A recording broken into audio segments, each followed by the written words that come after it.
Tonight, we explore a Zen teaching that points toward a particular kind of freedom.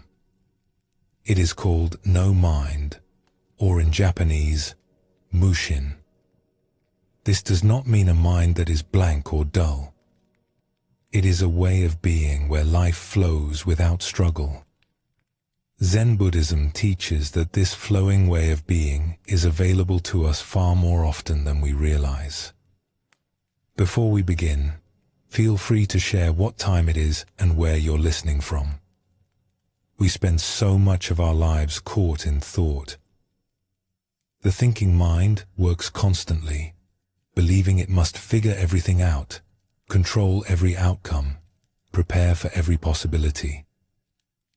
And in all this effort, we grow tired.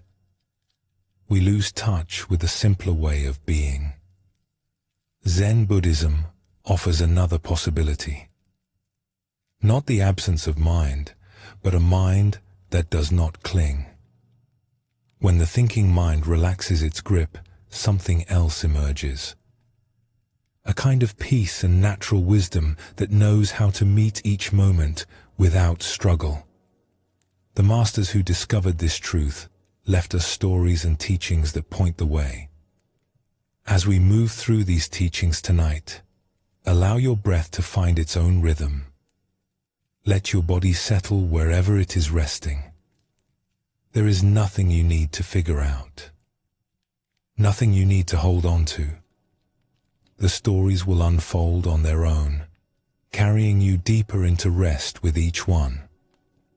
Simply listen and let these ancient stories carry you toward that quiet place where the mind can finally rest. Let's begin our journey together. There is a kind of exhaustion that has nothing to do with physical labor. It comes from thinking too much, from a mind that will not stop commenting on everything, judging, planning, worrying, running through endless possibilities that may never arrive. Most of us know this exhaustion well. We lie down at night and our bodies are ready for sleep, but our minds keep spinning. We finish a task, and instead of resting, our thoughts race ahead to the next thing. We sit in a quiet room and find ourselves in an argument with someone who is not even there. The thinking mind believes it is helping us. It believes that by going over everything again and again, it will solve our problems. It will protect us from making mistakes. It will prepare us for what is coming. But often, it simply exhausts us. It keeps us company we did not ask for. It fills the silence with noise that serves no purpose. Zen does not ask us to stop thinking. Thoughts are natural. They arise on their own, like clouds forming in an empty sky. The teaching of no mind points to something different. It shows us what becomes possible when we stop following every thought. When we stop believing that we must think our way through every moment. When the thinking mind is allowed to rest. What happens when the constant commentary falls silent? Not through force or suppression, but simply because we stop feeding it with our attention, a space appears. And in that space, we discover a different way of being present. Let us explore a story that shows this truth. In a busy trading town, there lived a merchant named Sajin who had built a successful business over many years. He was clever with numbers. He could assess the value of goods at a glance. He knew which traders were honest and which ones would cheat him if given the chance. His mind was always working, calculating, planning his next move. But Sajin had a problem that all his cleverness could not solve. He could not sleep. Each night he would lie on his mat and close his eyes, but his mind would not stop. It reviewed the day's transactions. It worried about shipments that might be delayed. It rehearsed conversations he needed to have with difficult suppliers. It calculated and recalculated figures he had already checked 3 times. Even when his body was heavy with fatigue, his thoughts kept spinning. He tried drinking warm sake before bed. He tried herbal remedies from a local healer. He tried exhausting himself with long walks. Nothing worked. His mind simply would not rest. The sleeplessness began to affect his work. He made small errors he would never have made before. His temper grew short. He snapped at his assistants over minor mistakes. Dark circles formed under his eyes. His wife worried about his health. One morning, unable to sleep yet again, Sajin rose before dawn and walked through the quiet streets. He found himself near the old temple at the edge of town. The gates were open, so he wandered in, hoping the peaceful grounds might calm his racing thoughts. The temple was simple. Wooden buildings arranged around a stone courtyard. Old pine trees casting long shadows in the early light. The smell of incense drifting from somewhere inside. As Sajin walked through the courtyard, he noticed an old man sweeping fallen leaves. The man moved slowly, methodically, guiding leaves into small piles with a bamboo broom. Back and forth, back and forth.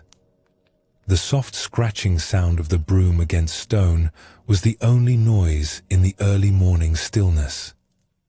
Sajin watched for a while. There was something about the old man's movements that caught his attention. The sweeper seemed completely at ease. His face held no tension. His shoulders were relaxed. He moved as though sweeping was the only thing in the world, and he was perfectly content for it to be so. After some time, the old man looked up and noticed Sajin watching. He smiled and continued his work.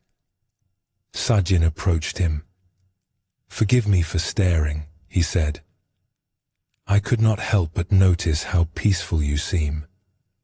I am a merchant in this town. My business does well, but my mind gives me no rest. Even now, when I should be sleeping, I am walking these grounds because my thoughts will not stop. You seem to have found something I cannot find. What is your secret?" The old sweeper leaned on his broom and considered the question. "I have no secret," he said simply. "I just sweep." "Just sweep?" Sajin felt frustrated. "But surely your mind must be doing something. You must be thinking about something while you work." The old man shook his head gently. "When I sweep, I sweep. The broom moves. The leaves gather. My feet shift on the stones. There is the sound of bristles against rock. The smell of morning air. Why would I need to add thinking to this? The sweeping does itself. I am just here with it." Sajin frowned.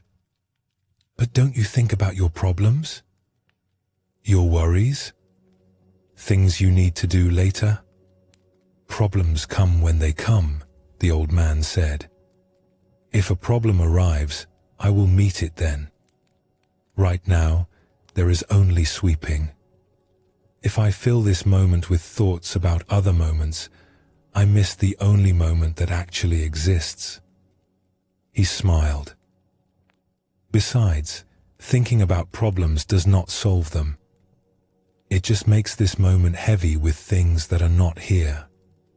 Sajin stood there for a long time, watching the old man return to his work. The broom moved back and forth. Leaves gathered into piles. The scratching sound continued, gentle and rhythmic. something stirred in Sajin.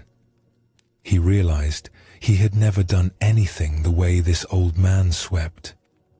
He was always somewhere else in his thoughts. While eating, he planned his afternoon. While talking with customers, he calculated profits. While lying in bed, he reviewed the entire day and anticipated the next one. He was never simply here doing what he was doing. "May I try?" Sajin asked suddenly. The old man handed him the broom without a word. Sajin began to sweep. At first, his mind continued its usual chatter. He thought about how foolish he must look, a successful merchant sweeping a temple courtyard at dawn. He thought about the deals he needed to make that day. He thought about whether this was a waste of time. But the old man stood nearby, watching. "You are not sweeping," he said gently. "You are thinking about sweeping. Feel the broom in your hands. Feel your feet on the ground. Listen to the sound. Just this. Nothing else." Sajin tried again. He felt the smooth bamboo handle against his palms. He noticed the weight of the broom as it moved. He heard the soft scratching of bristles. He felt the cool morning air on his face. For a few moments, his mind fell quiet. There was just the sweeping, the movement, the sound, the leaves gathering. And in those moments, Sajin felt something he had not felt in years. A simple peace. Not the peace of having solved all his problems, but the peace of not carrying them for a moment. The thoughts returned, of course. They always do. But now Sajin had glimpsed something. He had tasted a moment without the constant commentary. He understood, if only briefly, what the old man meant. He returned the broom and thanked the old man. "I think I understand a little," he said. "But how do you maintain this? How do you keep your mind from taking over?" The old sweeper laughed softly. "I don't maintain anything. I don't fight my thoughts. When they come, they come. When they go, they go. I just keep sweeping. The thoughts are not the problem. Believing I must follow every thought, believing I must solve everything with thinking, that is what creates the tiredness you describe." He picked up his broom and resumed his work. "Your mind is not your enemy. It is just very busy. You have trained it to be busy. You can also let it rest. Not by forcing it, but by giving your attention to what is actually here. The mind follows attention. Put your attention in this moment, in this task, in these sensations, and the thinking mind has nothing to do. It can finally rest." Sajin walked home as the sun rose over the town. That night, before lying down, he did not try to force his thoughts to stop. Instead, he felt the mat beneath him. He noticed the weight of the blanket. He listened to the sounds of the night. When thoughts arose, he did not fight them. He simply returned his attention to what was actually present. Sleep came more easily than it had in months. In the days that followed, Sajin did not become a different person. He was still a merchant. He still calculated and planned and made deals. But something had shifted. He began to notice when his mind was spinning uselessly. He learned to bring his attention back to what was actually in front of him. Not by fighting his thoughts, but by giving his presence to whatever task was at hand. He never forgot the old sweeper. And sometimes, when his mind grew especially busy, he would remember the sound of that bamboo broom against the temple stones. The simplicity of it. The peace of just sweeping. And his thoughts would quiet, even if only for a moment. This story shows us something important about the teaching of no mind. The old sweeper did not have fewer thoughts than Sajin. He was not smarter or more disciplined. He had simply discovered a different way of being with his mind. Zen teaches us that thoughts themselves are not the problem. They arise naturally, like ripples on water. The exhaustion comes from our habit of following every thought, believing every thought, feeling that we must engage with every thought that appears. This constant engagement is what tires us.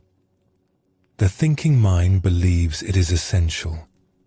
It believes that without its constant activity, things would fall apart.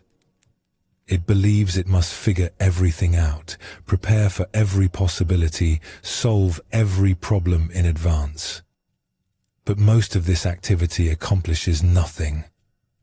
It simply churns and churns, wearing us out. What the old sweeper discovered was that attention is the key. Where we place our attention shapes our entire experience.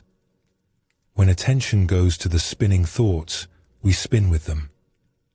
When attention comes to rest in what is actually present, the body, the breath, the simple task at hand, the thinking mind has less to grip onto. It can relax. This is not suppression. We do not push thoughts away or try to make the mind blank. We simply stop feeding the thoughts with our attention. We come back to what is here.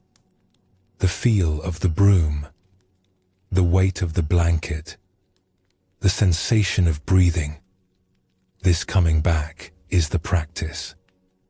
Not achieving perfect stillness, but returning again and again to this moment. Buddhism shows us that we have more choice than we realize. We have been trained to follow our thoughts automatically, as though we have no option. But we can learn to let thoughts pass without following them. We can learn to rest in simple presence. This is the beginning of no mind. Not the absence of thoughts, but freedom from being controlled by them. The tired mind is not a broken mind. It is simply a mind that has been overworked, that has forgotten how to rest. The teaching of no mind shows us that rest is always available. Not later, when we have solved all our problems, but now, in this very moment, by simply being where we are.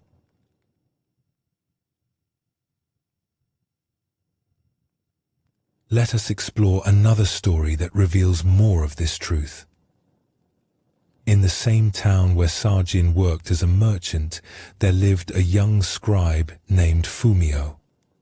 He worked in a government office, copying official documents by hand.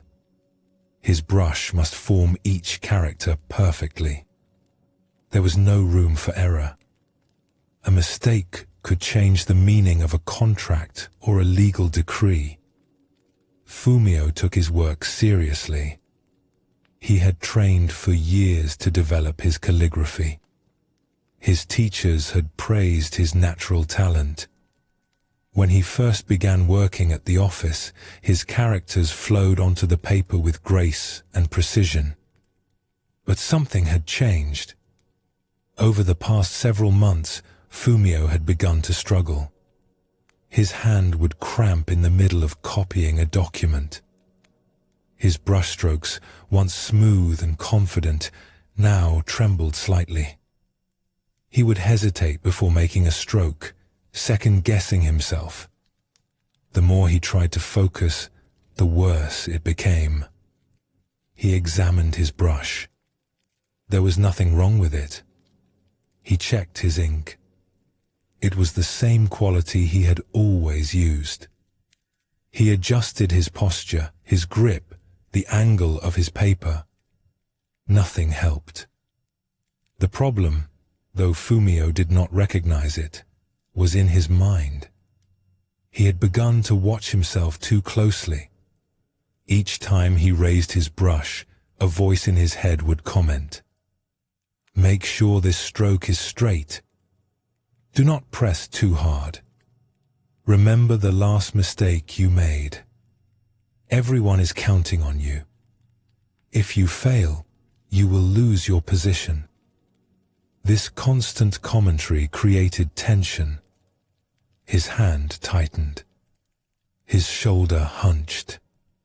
His breath grew shallow. He was no longer writing.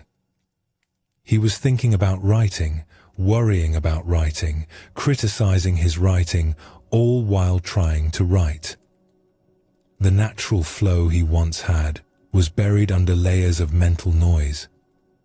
One afternoon, Fumio was called to the archive room to retrieve some old documents.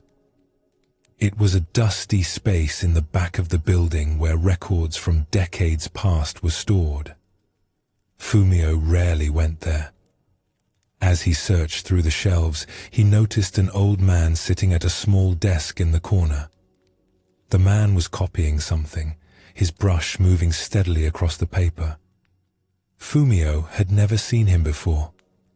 His hair was white, his face deeply lined, but his hand moved with a smoothness that made Fumio stop and stare. The old man's brush seemed to dance. There was no hesitation, no tension. The characters appeared on the paper as if by themselves. Fumio watched for several minutes, forgetting what he had come to find. When the old man finally set down his brush, he looked up and noticed Fumio. "You are the young scribe who works in the front office," he said. "I have seen your work. You have good training. But something is troubling you." Fumio was surprised. "How did you know?" "Your characters have begun to show strain. I can see the tension in them. I remember this problem. I had it myself many years ago." Fumio felt a wave of relief at being understood. "I do not know what has happened," he confessed. "I used to write easily. Now every stroke is a struggle. My hand cramps. I hesitate. I make mistakes I never would have made before. I have tried everything." The old man nodded slowly. "Sit," he said, gesturing to a cushion across from his desk. "Show me how you write." Fumio sat down and picked up a brush. He dipped it in ink and prepared to write a simple character on a blank sheet. Immediately, the familiar tightness appeared. His shoulder tensed. His breath caught. The voice started. "Do not mess this up. The old man is watching. Write it perfectly." He made the first stroke. It was uneven. The old man watched without expression. "Put down the brush," he said gently. Fumio set it down, feeling ashamed. "I want you to close your eyes," the old man said. "Now, feel your hand. Just your hand. Notice any tension in it." Fumio closed his eyes and focused on his hand. It was tight, almost clenched. He had not noticed. "Now, feel your arm. Your shoulder. Your breath." Fumio noticed tension throughout his body. His shoulders were raised. His breathing was shallow. He was holding himself like someone preparing to fight. "This is your problem," the old man said. You are not writing with your body. You are fighting with your mind. Your hand knows how to form these characters. You trained it for years, but you do not trust it anymore. You think you must control every tiny movement with your thoughts. This creates the tension. The tension ruins the stroke. Fumio opened his eyes. But how can I write well if I do not pay attention to what I am doing? There are two kinds of attention, the old man explained. One is the thinking mind trying to control everything. This is what you have been doing.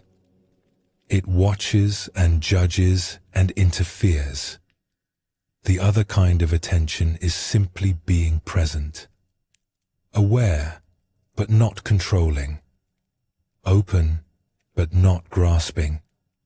This is the attention that allows the brush to move freely. He picked up his own brush and held it lightly. Watch. I am not thinking about how to form the character. I have written it 10,000 times. My hand knows what to do. I simply let the hand move while I stay present without interfering. He made a single stroke. It was perfect. The thinking mind wants to help, he continued. But sometimes the greatest help is to step aside.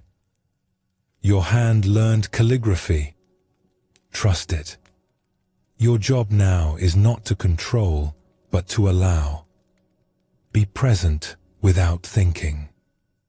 See what happens. Fumio picked up his brush again. This time, he did not try to control the stroke. He felt the brush in his fingers. He noticed the paper waiting. He let his hand begin to move without the voice commenting, without the mind directing each tiny movement. The character that appeared was different. Not his best work, but something had shifted. There was less tension in the lines. More flow. Better, the old man said. You stepped aside for a moment. The brush could move more freely. This is what you must practice. Not controlling, but allowing. Not thinking about writing, but simply writing. The hand knows the way. The mind just needs to stop blocking it. Over the following weeks, Fumio returned to the archive room whenever he could. The old man, whose name was Shoda, had worked in that back room for 40 years, copying ancient documents that needed to be preserved. He had discovered through decades of practice what Fumio was only beginning to understand. When I was young like you, Shoda told him once, I also thought that thinking harder would make me write better. I analyzed every stroke. I criticized every mistake. I tried to improve through mental effort. And the harder I tried, the worse I became. It took many years to learn that the mind is not always our friend at the brush. Sometimes the kindest thing the mind can do is simply rest. Gradually, Fumio's calligraphy began to return to what it once was. And then it became something more. There was a new quality in his work, a naturalness that had not been there even in his best early days. His characters flowed as if they had always been on the paper, waiting to be revealed. His hand no longer cramped. His shoulder no longer tensed. He wrote for hours without fatigue, because he was no longer fighting himself. The thinking mind still arose, of course. It still offered its commentary. But Fumio had learned not to follow it. He would acknowledge it and return to the simple act of letting the brush move. Years later, when young scribes asked Fumio how he achieved such beautiful work, he would remember old Shoda and smile. I learned to get out of my own way, he would say. The brush knows what to do. The hand knows what to do. My job is just to be here, present and allowing, without my thoughts getting in between. This story reveals another dimension of the tired mind. Fumio's problem was not that he lacked skill. His hand knew exactly how to form each character. The problem was interference. His thinking mind, wanting to help, actually created the tension that ruined his work. Zen teaches us that the body holds wisdom. The thinking mind cannot direct. When we learn a skill deeply, it becomes part of us. The knowledge lives in our hands, our muscles, our bones. This embodied wisdom does not need the thinking mind to supervise it. In fact, such supervision often makes things worse. Consider how a child learns to walk. At first, everything is conscious effort. But once walking is learned, we do not think about it. We simply walk. Imagine if we tried to consciously control every tiny muscle involved in walking. We would stumble and fall. The skill works because we have released it from thinking mind control.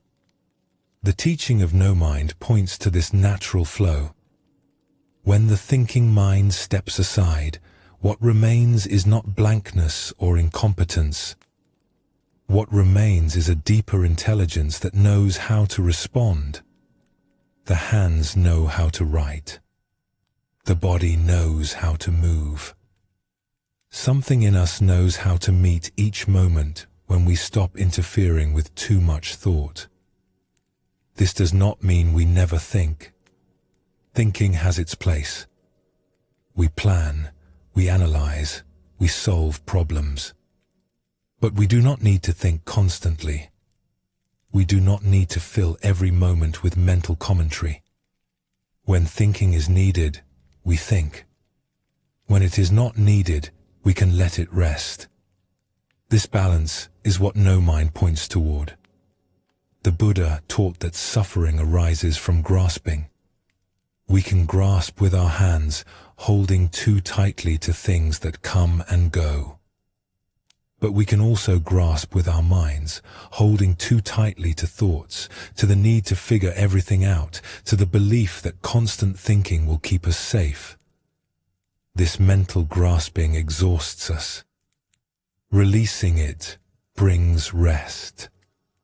Both Sajin the merchant and Fumio the scribe discovered the same truth from different angles. The mind that will not stop creates tiredness, tension, struggle. The mind that can rest when rest is appropriate allows natural wisdom to emerge. We do not lose anything by letting the thinking mind quiet down. We gain access to a deeper part of ourselves that has always been there, waiting for the noise to settle. As you rest here now, you might notice your own thinking mind. How busy it has been. How hard it works. How much it believes it must control. There is no need to judge it or fight it. Simply notice. And perhaps for just a moment, you can let it rest. Not forever. Not even for very long. Just for this breath. Just for this moment. Letting the thoughts be there without following them. Letting your attention settle into the simple fact of being here. This is the beginning of no mind. Not an achievement to reach, but a releasing that is always available. Take a gentle breath now. Feel the air entering your body and feel it leaving. There is nothing you need to figure out. Nothing you need to hold. Simply rest here, allowing the breath to breathe itself, allowing this moment to be exactly as it is.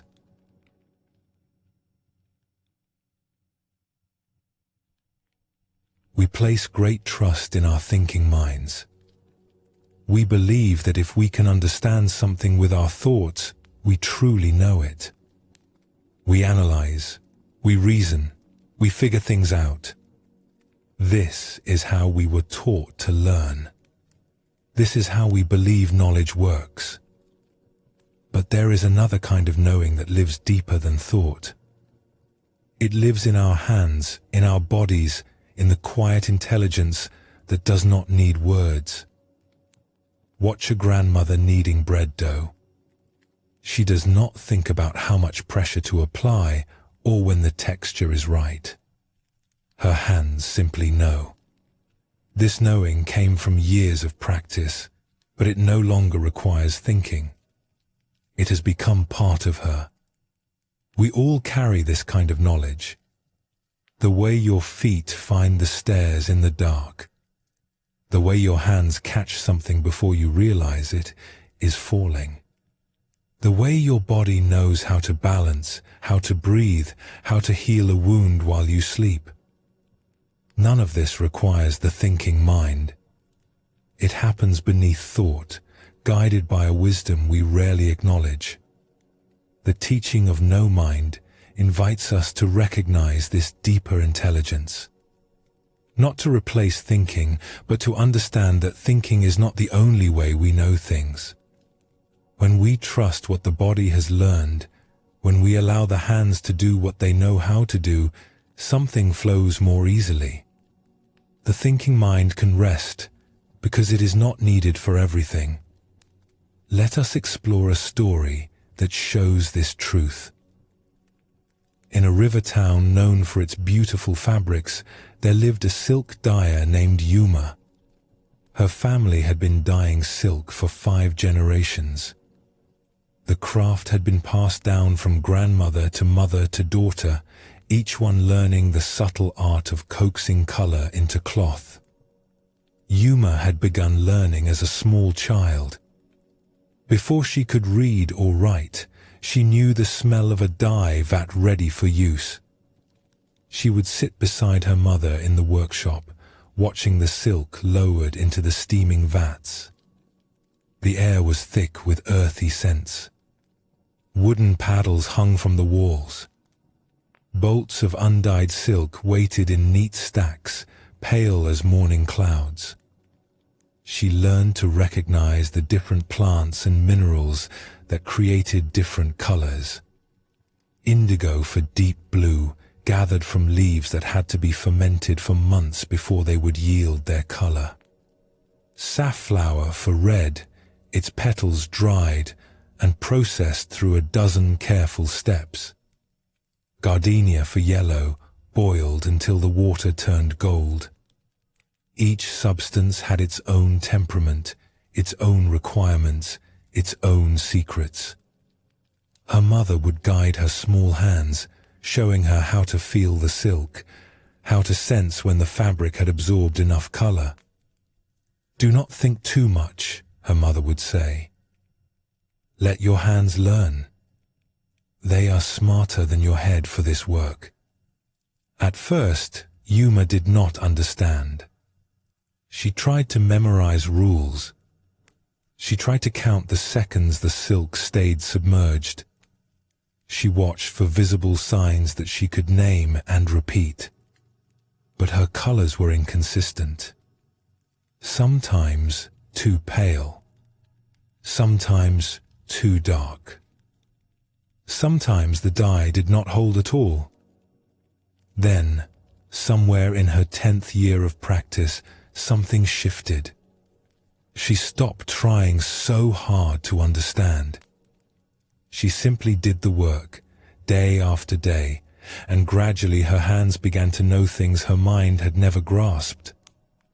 By the time Yuma was grown, she had become the finest dyer in the region. Merchants traveled from distant cities to buy her silk.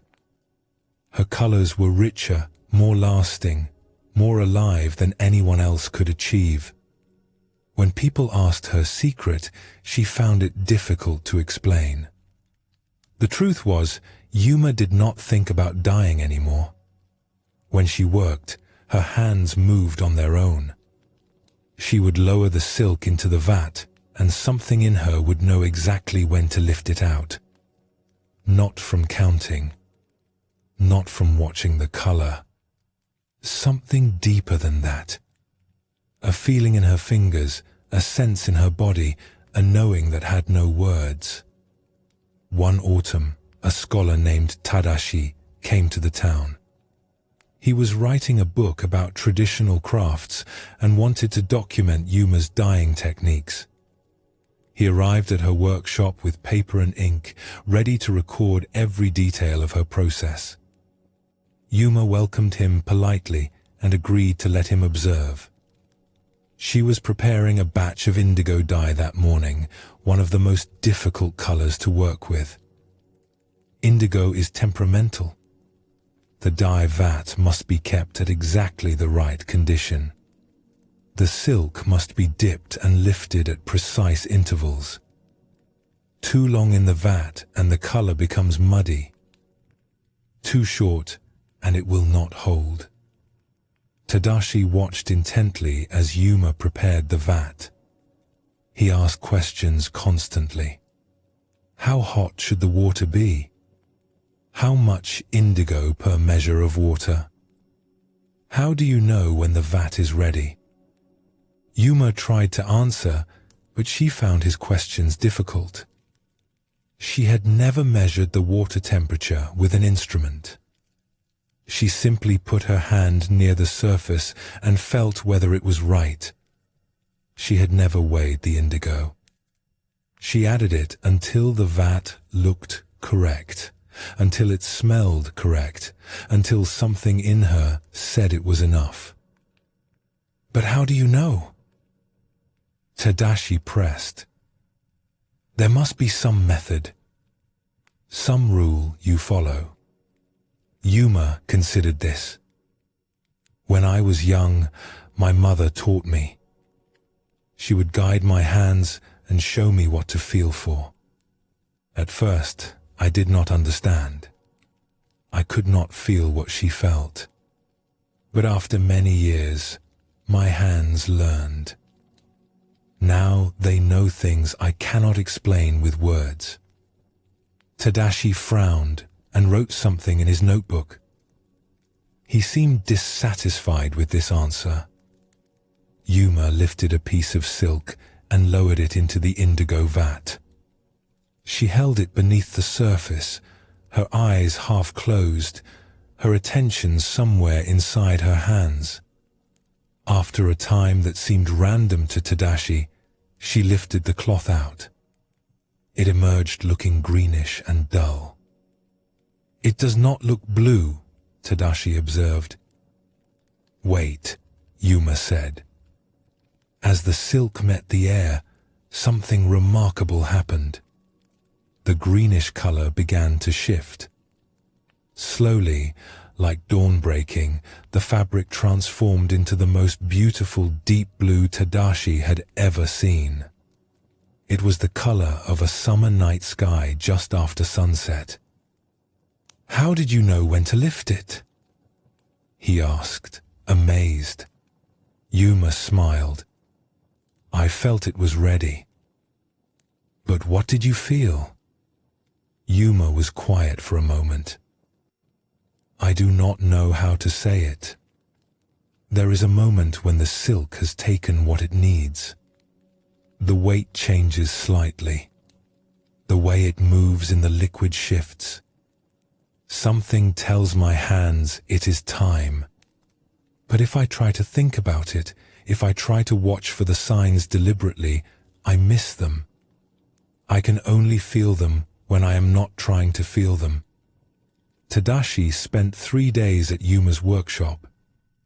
He filled many pages with notes about temperatures and timing and proportions. He recorded everything he could observe. When he left, he believed he understood her technique well enough to teach others. A year later, Yuma heard that Tadashi had published his book. A chapter was devoted to indigo dyeing, filled with precise measurements and detailed instructions. She also heard that several people had tried to follow his instructions and failed. Their colors were acceptable but not remarkable. They could not achieve what Yuma achieved, despite following every step exactly as written. One of these failed dyers eventually traveled to see Yuma. He was frustrated and confused. "I followed the instructions perfectly," he said. "I measured everything. I timed everything. But my indigo is flat and dull compared to yours. What am I doing wrong?" Yuma invited him to watch her work. As she prepared a new batch, she let him observe closely. When it came time to dip the silk, she paused. "Put your hand near the vat," she said. "What do you feel?" He put his hand out. "It is warm." "What else?" He concentrated. "I do not know." "Just warmth." "There is more," Yuma said gently. "The vat has a presence, a readiness. When it is right, you can feel it welcoming the cloth. But this feeling cannot be measured or written down. It can only be learned by doing, by failing, by trying again. My mother stood beside me for 10 years before my hands understood. The scholar's book captured the outside of the technique. But the heart of it lives in the hands, and hands must learn for themselves. The dyer stayed with Yuma for several months. At first, he kept trying to think his way to success. He would calculate and analyze and reason. He made notes about everything. He tried to find patterns in what Yuma did, rules he could write down and follow. His results remained mediocre. "You are still in your head," Yuma told him one morning. "I can see it in how you move. Stiff, deliberate. You are thinking about every action instead of letting the action happen." "But how do I stop thinking?" he asked, frustrated. "I cannot simply turn off my mind." "You do not need to turn it off," Yuma replied. "Just stop asking it to do what it cannot do. Your mind cannot feel the dye. Your mind cannot sense when the silk is ready. Only your hands can do that. Let your mind rest while your hands learn." He did not understand at first, but he had no other options, so he kept working. Day after day, standing beside the vats, lowering silk, lifting silk, failing and trying again. But slowly, as the weeks passed, something began to shift. He stopped trying so hard to understand with his mind. He simply did the work, day after day, letting his hands learn what his thoughts could not grasp. He paid attention not to ideas about dying, but to the actual sensations. The weight of wet silk, the smell of the vat at different temperatures, the subtle changes in color that happened so gradually they seemed invisible, until suddenly they were complete. He began to notice things he had never noticed before. The way the silk felt different when it had absorbed enough dye. The way the liquid in the vat had a particular shimmer when the conditions were right. These were not things he could explain or write down. They were things his hands were beginning to know. One morning, he lifted a piece of silk from the indigo and knew, without knowing how he knew, that it was perfect. The color that emerged was not as fine as Yuma's, not yet. But it was alive in a way his earlier work had never been. "There," Yuma said, smiling. "Your hands are beginning to remember." He looked at her with new understanding. The book could never teach this, could it? Books teach the thinking mind, Yuma replied. But some knowledge lives below thought. It must be given directly, hand to hand, through practice and patience. The thinking mind can point the way, but the hands must walk the path themselves. This story shows us something essential about the wisdom that lives in our bodies. Yuma could not explain her skill in words because words belong to the thinking mind, and her skill had moved beyond thinking. It had become part of her hands, her senses, her whole being. Zen teaches us that this kind of knowing is not inferior to intellectual understanding. In many ways, it is deeper. When something is truly learned, it no longer requires thought. It becomes natural, effortless, immediate. The thinking mind can step aside because it is no longer needed. We see this in many areas of life. The musician whose fingers find the right notes without conscious direction. The cook who knows by smell and sound when the food is ready. The mother who senses what her child needs before any words are spoken. All of these involve a knowing that cannot be captured in explanations or instructions. The teaching of no mind honors this deeper intelligence. It reminds us that we are more than our thoughts. We are bodies that have learned countless things. We are hands that remember. We are beings with access to wisdom that thinking can never reach.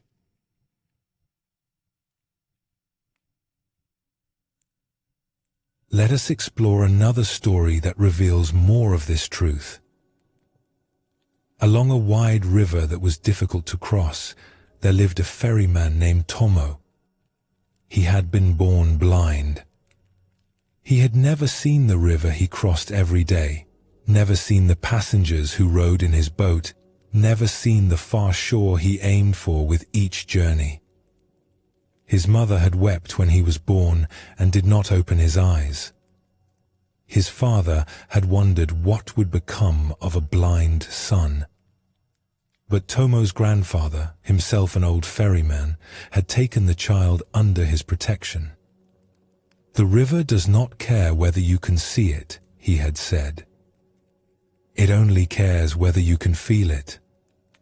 From early childhood, Tomo had learned the river through his hands and ears. His grandfather would take him out on the boat and describe nothing of what he saw. Instead, he would place Tomo's hands on the pole and say, "Feel that? The current is pushing us toward the sandbar. Adjust." He would fall silent during a crossing and then ask, "Where are we now? What is the water telling you?" At first, Tomo could feel nothing but confusion. The pole was just a pole. The water was just water. But his grandfather was patient. Year after year, they crossed together. And slowly, the river began to speak to Tomo in a language that had no words. By the time his grandfather passed away, Tomo knew every inch of that river. Not through sight, which he had never possessed, but through a knowing that lived in his whole body. And yet Tomo was the most trusted ferryman on the river. This puzzled many travelers. The river was dangerous.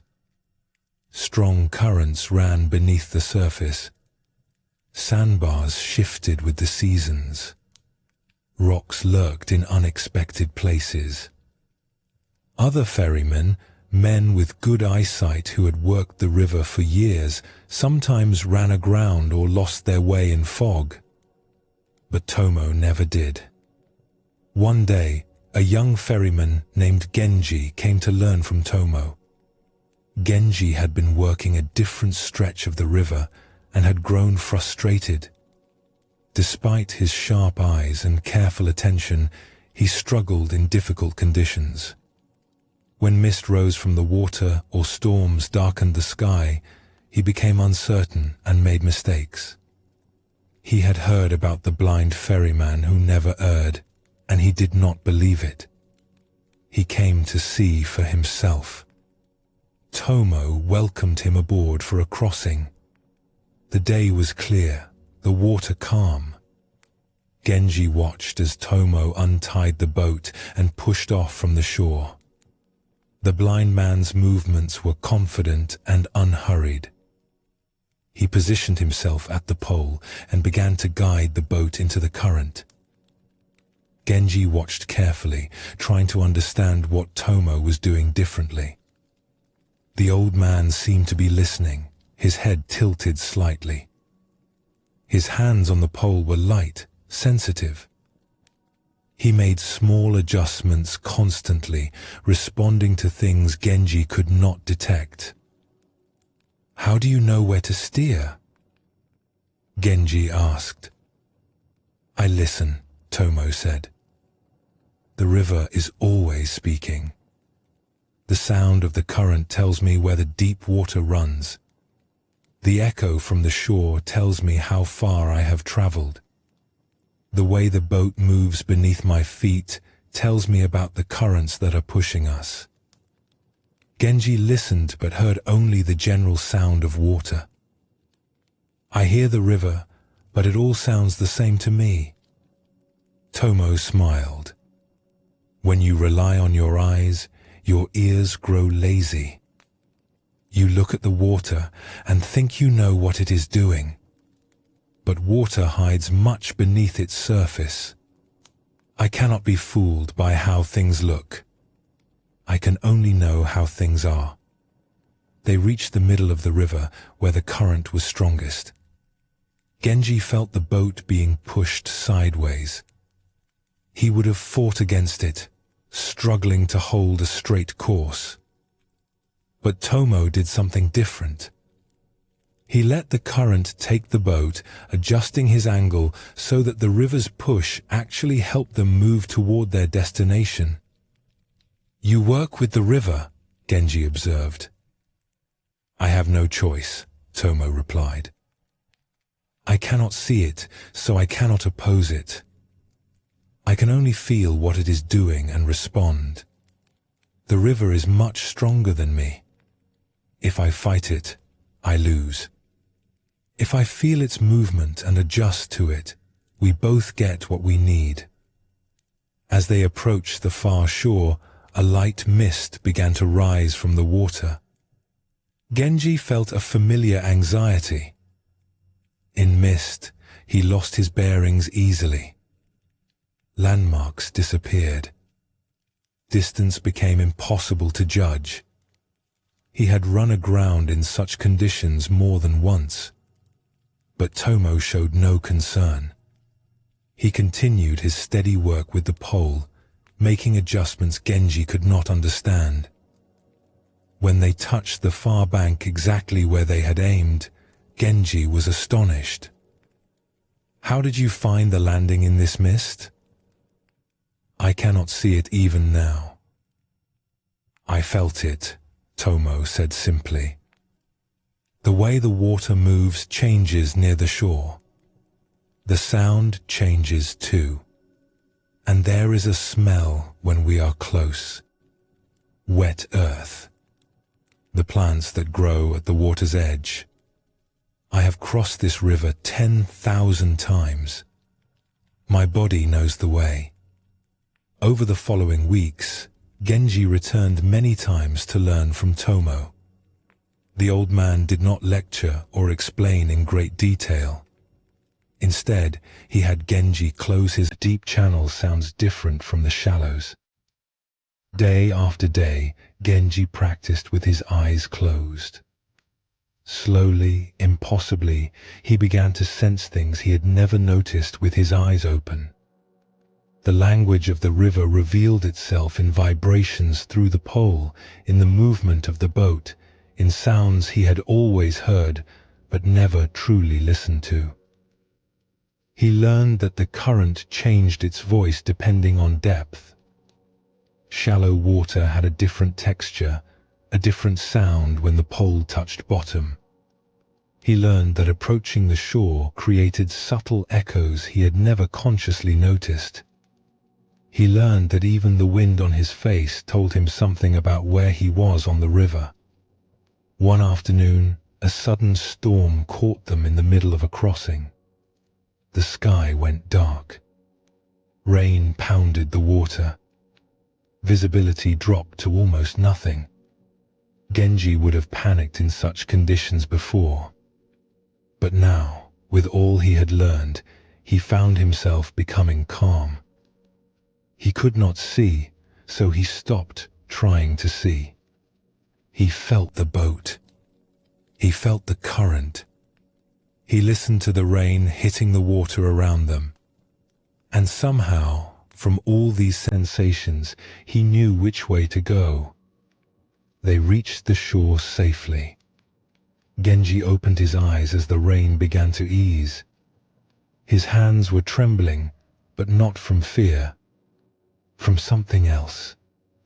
From amazement at what his body had known how to do. "I could not see anything," he said to Tomo. "But I knew where we were. I knew what to do. How is this possible?" "Your eyes are useful," Tomo said gently. "But they have made you forget your other senses. They have made you think that seeing is the only way of knowing. Now you are beginning to remember what your body always knew. The knowing that does not need sight. The wisdom that comes through the hands, the ears, the skin, the whole being." Genji returned to his own stretch of river, a different ferryman. He still used his eyes. He was not blind, and sight remained helpful. But he no longer relied on vision alone. He felt the river now. He listened to it. He sensed things beneath the surface that his eyes could not show him. And in difficult conditions, when mist or darkness took his sight away, he no longer became helpless. He simply shifted his attention to the knowing that lived in his body, the knowing that did not depend on seeing. The river still spoke to him, even when he could not see it. His hands still remembered the way. This story deepens our understanding of the wisdom that lives beyond thought. Tomo's blindness was not a limitation in the way others assumed. It had forced him to develop a different kind of knowing. And this knowing was in some ways more reliable than sight alone. The Buddha taught that we cling to our usual ways of perceiving. We believe that how we typically see things is how things truly are. But our habitual perceptions are limited. They show us some aspects of reality while hiding others. When we release our grip on these familiar ways, other kinds of knowing become available. Genji discovered that his eyes, for all their usefulness, had actually been limiting him. He trusted them so completely that his other senses had grown dull. When he learned to close his eyes and feel the river directly, a whole world of information opened to him. This is what the teaching of No Mind points toward. Not the rejection of our usual capacities, but the recognition that they are not the only capacities we have. The thinking mind is valuable, but it is not the only kind of intelligence we possess. The body knows things. The senses know things. Something deeper than thought knows how to respond when we stop interfering. When we trust this deeper knowing, when we stop believing that we must think our way through every moment, a natural flow becomes possible. Actions arise without strain. Responses come without hesitation. Life moves through us more easily because we are no longer blocking it with excessive mental effort. Take a gentle breath now. Feel your body resting where it is. Notice the quiet intelligence that keeps your heart beating, your lungs breathing, your blood flowing. None of this requires your thinking mind. It happens on its own, guided by a wisdom deeper than thought. Rest in that wisdom now, allowing it to hold you.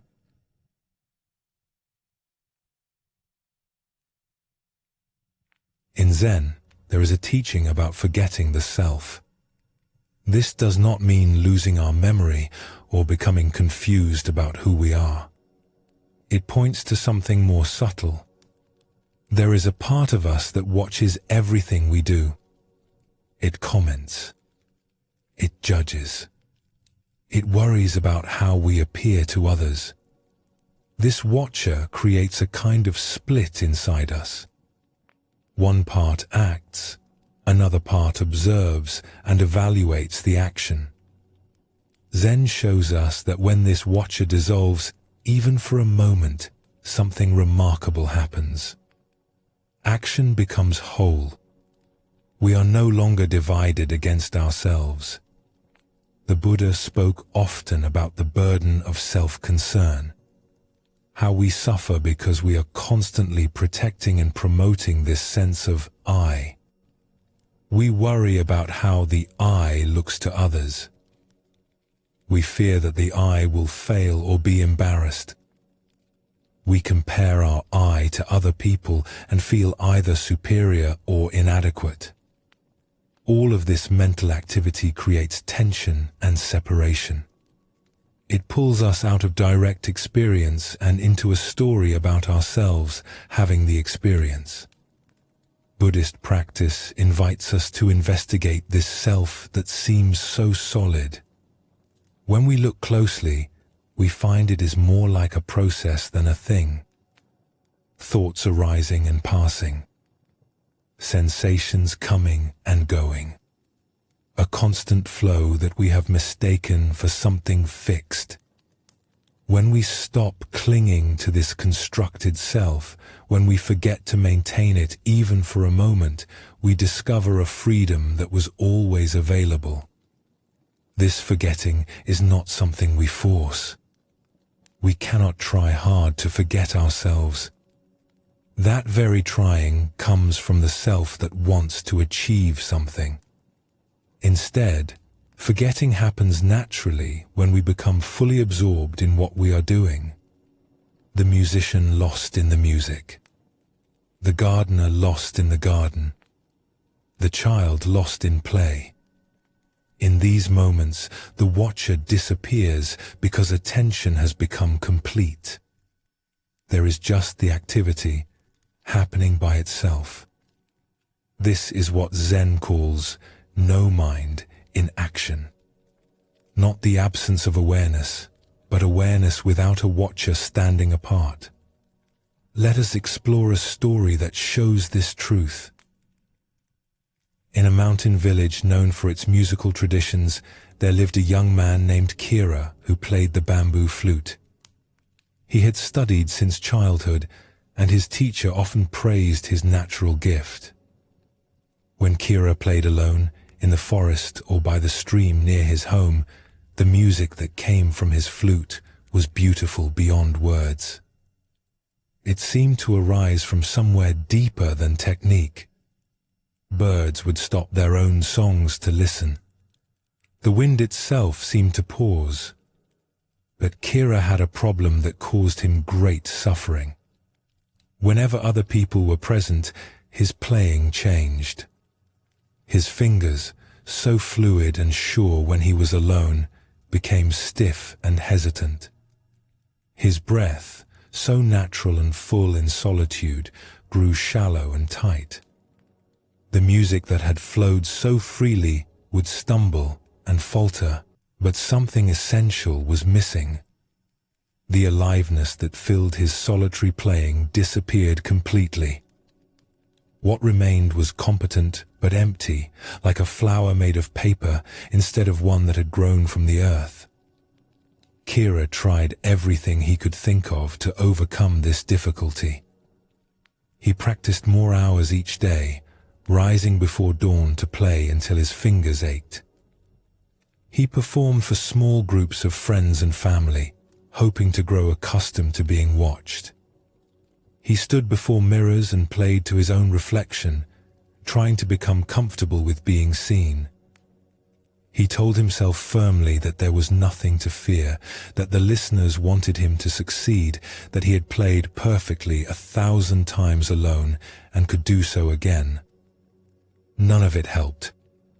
The moment he became aware of listeners, something clenched inside him, and the music died. It was as if two different musicians lived inside the same body. One who could play with effortless beauty, and one who could barely remember how to hold the flute. The suffering this caused him was considerable. Music was his life. It was what he had been born to do. To have this gift and be unable to share it felt like a kind of prison. He grew withdrawn. He avoided gatherings where he might be asked to play. He began to wonder if he should give up music entirely and find some other way to live. His teacher, an old man named Master Endo, watched this struggle with patient eyes. He had seen similar difficulties in other students over his many years of teaching. He knew that the problem was not in Kira's fingers, or his breath, or his technique. The problem was in his mind. One autumn afternoon, Master Endo invited Kira to walk with him into the mountains. They climbed for several hours, following a narrow path through the forest. The old man said little, and Kira was too troubled by his own thoughts to make conversation. Finally, they reached a small clearing beside a waterfall. The water fell from a great height, crashing onto rocks below and filling the air with mist and sound. Master Endo sat down on a fallen log and gestured for Kira to sit beside him. They sat in silence for a long time, watching the waterfall. Then Master Endo said, "Play something." Kira hesitated. His teacher was watching. The familiar tightness began to gather in his chest. But he took out his flute and raised it to his lips.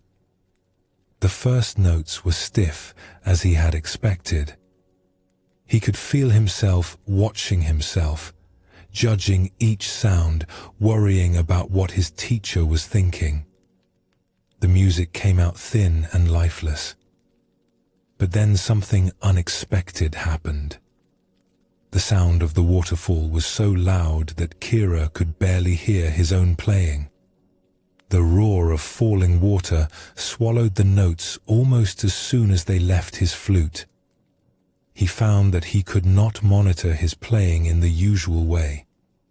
He could not hear well enough to judge himself. With his self-criticism drowned out by the waterfall, something released in him. His fingers began to move more freely. His breath deepened. He stopped thinking about how he sounded and simply played. The music that emerged was unlike anything he had produced in front of another person. It was alive. It flowed. It seemed to come from the same place as the falling water, natural and unstoppable. When he finally lowered the flute, Kira realized he had forgotten his teacher was there. He had forgotten he was performing. He had forgotten himself entirely. There had been just the playing, without a player standing apart from it. Master Endo smiled. "There," he said. "That is the music I hear when you play alone. That is what disappears when you watch yourself too closely." Kira was trembling slightly. "But how do I find that again? The waterfall will not always be there to hide my playing from myself." "The waterfall is just a trick," his teacher replied. It helped you forget yourself by drowning out your self-judgment. But you do not need a waterfall. You need to understand what happened. When you stopped listening to yourself, you could finally play. When you forgot to watch and judge, the music came freely. The watcher in your mind, the one who criticizes and worries and compares, he is what blocks the flow. Master Endo picked up a small stone and tossed it into the pool below the waterfall. It disappeared into the churning water without a trace. You have two people inside you when you play for others. One plays the flute. The other watches the one who plays and makes comments. Good note.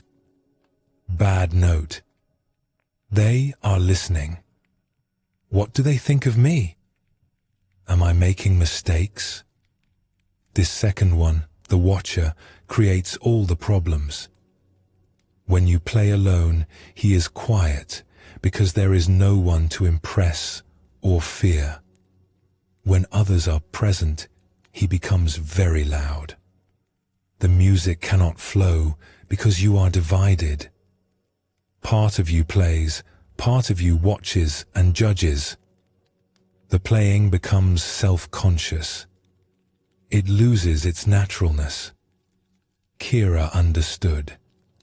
He had felt this division, but never seen it so clearly. How do I quiet the watcher? You cannot fight him directly. If you try to stop him, you are just adding another layer of watching.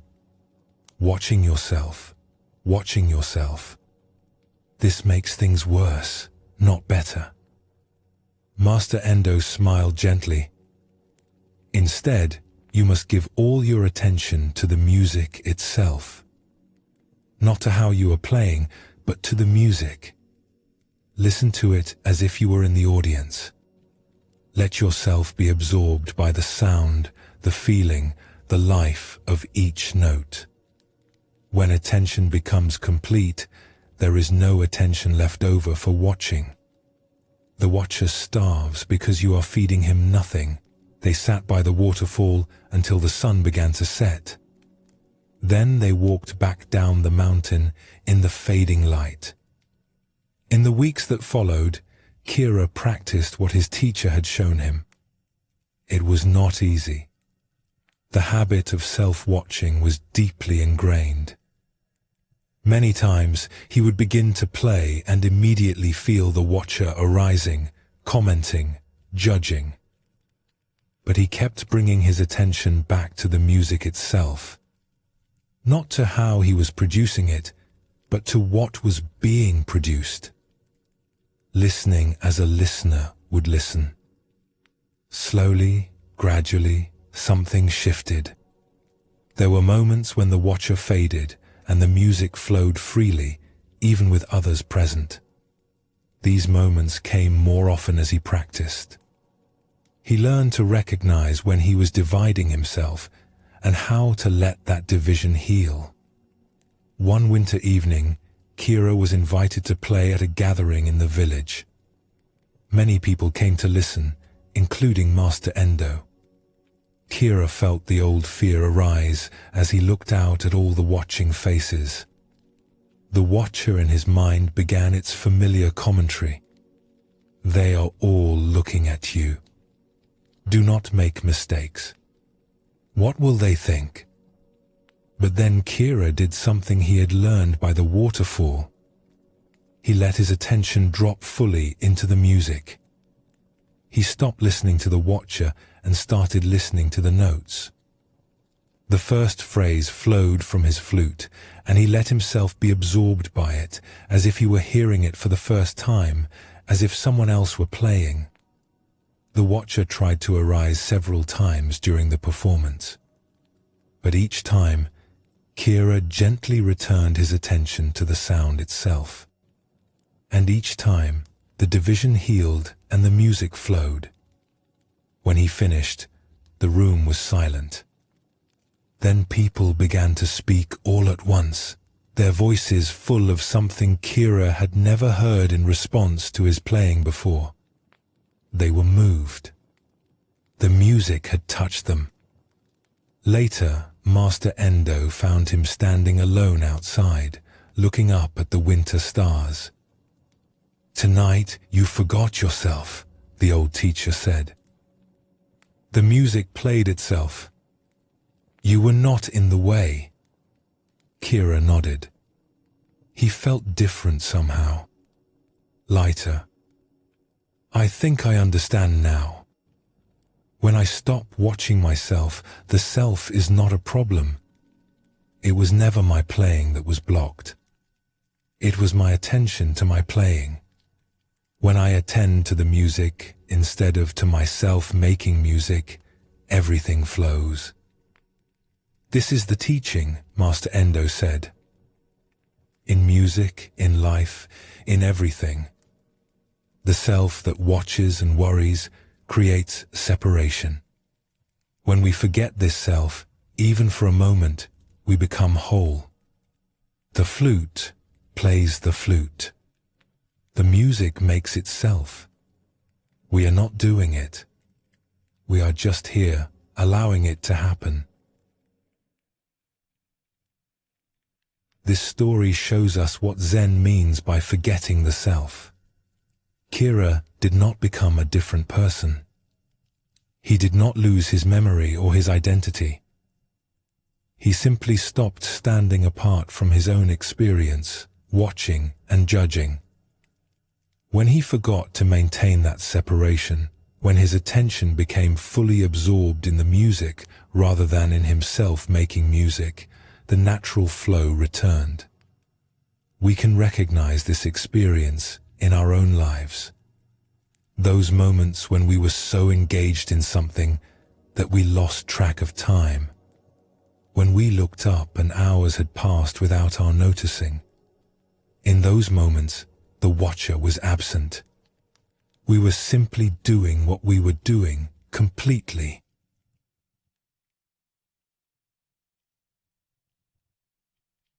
Let us explore another story that reveals this teaching from a different angle. In a region known for its ancient temples, there lived a stonecutter named Hiro who carved statues for the temple grounds. He had learned his craft from his father, who had learned from his father before him. For 3 generations, their family had shaped stone into images of the Buddha, of bodhisattvas, of protective guardians. Hiro was skilled at his work. He knew how to read the stone, how to find the lines of strength and weakness hidden within each block. His technique was sound, his tools well maintained, his knowledge of the traditional forms complete.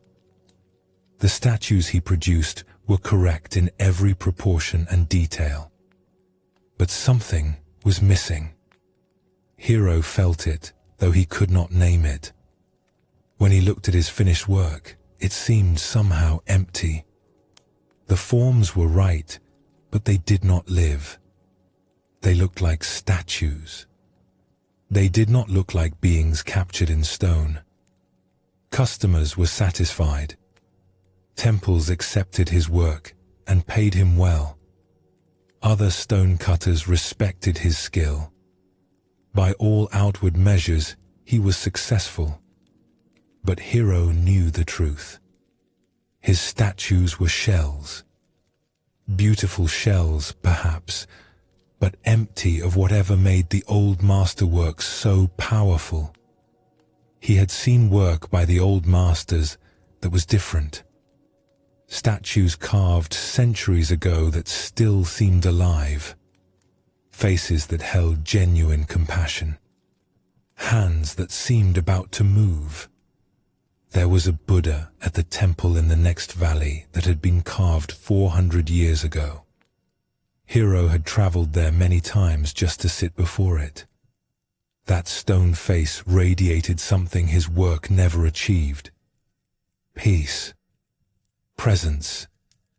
A sense that the Buddha was not represented by the stone, but actually lived within it. Something in those ancient carvings transcended mere craft. Hiro did not know how to achieve it, though he tried for many years. He studied the old techniques. He examined the ancient works closely, looking for secrets in the chisel marks. He prayed for guidance. Nothing changed. His work remained technically excellent and spiritually dead.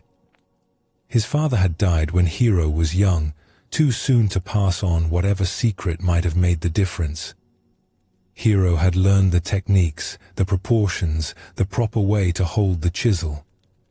But perhaps there was something else, something his father had not had time to teach. One spring, Hiro received a commission to carve a large Buddha for a new temple hall. It was an important commission, the kind of work that could establish his reputation or expose his limitations. He chose his stone carefully, a beautiful block of granite with subtle grey-blue coloring. He prepared his tools. He made his plans. Then he began to carve. The work proceeded as it always did. Competent but lifeless. Hiro grew frustrated. He could see in his mind what the statue should be. He could see the serenity, the presence, the compassion that should shine from the Buddha's face. But his hands could not produce it. The features emerged correctly formed but somehow dead. Then, in the middle of the project, Hiro received terrible news. His old teacher, Master Genshin, the man who had guided his training after his father's death, had fallen ill and was dying. Hiro left his work immediately and traveled to his teacher's bedside. He arrived just in time. Master Genshin was weak, his breath labored, but his eyes were clear. Hiro sat beside him through the night, holding his hand, saying little. There was nothing to say. They had already said everything important over the years of working together. Now, there was just presence. Being there together as the hours passed. Near dawn, Master Genshin spoke for the last time. "You carve well," he whispered. "But you try too hard. You are in the way of the stone." Before Hiro could ask what he meant, his teacher was gone. Hiro returned to his workshop in a state of deep grief. The unfinished Buddha stood there waiting, the face still emerging from the granite. But Hiro could not work. He sat in his workshop and wept. He walked through the forests and felt the absence of his teacher in every beautiful thing he saw. He could not eat. He could not sleep properly. He was lost in sorrow. The workshop that had always felt like home now felt hollow. His tools lay where he had left them. Dust settled on the unfinished stone. Hiro would sometimes enter the workshop and stand before the Buddha, chisel in hand, but he could not make himself work. The stone seemed to mock him. It waited for hands that had lost their will to shape it. Days passed, then weeks. The temple officials sent messages asking about the progress of their Buddha. Hiro could not respond. The grief had swallowed him. He thought often about his teacher's last words. "You try too hard. You are in the way of the stone." What did it mean? Hiro had always believed that trying hard was the path to excellence. That watching his work carefully would help him improve. That being in control was necessary for creating something beautiful. Had his teacher seen something different? Some flaw in his approach that had been invisible to Hiro himself? One morning, without any decision to do so, Hiro found himself standing before the unfinished statue. A chisel was in his hand. He did not remember picking it up. He did not remember walking to the workshop. The grief was so heavy that it had become a kind of fog, and he moved through it without awareness. He began to carve. He was not thinking about carving. He was not thinking about technique or proportion or how the statue should look. His mind was empty of everything except grief. The loss of his teacher filled him completely. There was no room for anything else. No room for the voice that usually commented on his work. No room for the watcher who evaluated each stroke. Just sorrow and hands that moved. His hands moved. The chisel struck the stone. The sound echoed in the empty workshop. Hours passed. Hiro did not notice. He was not watching himself work. He was not evaluating each stroke. He was simply there, moving, carving, the grief flowing through him and somehow into the stone. Tears ran down his face, and he did not wipe them away. The chisel kept moving. The stone kept yielding. When he finally stopped, the sun was setting. Hiro stepped back and looked at what he had done. The face of the Buddha looked back at him. It was alive. There was no other word for it. The stone face held a presence that none of his previous work had ever achieved. The expression was serene but not empty. Compassionate but not sentimental. The eyes seemed to see him. The lips seemed about to speak. Hiro sank to his knees before his own creation, weeping again, but differently now. He understood something at last. For years, he had been trying to carve great statues. He had been watching his own technique, evaluating every stroke, trying to achieve an effect. This trying, this watching, this constant self-monitoring had created the very emptiness he felt in his work. Today, lost in grief, he had forgotten to try. He had forgotten to watch himself.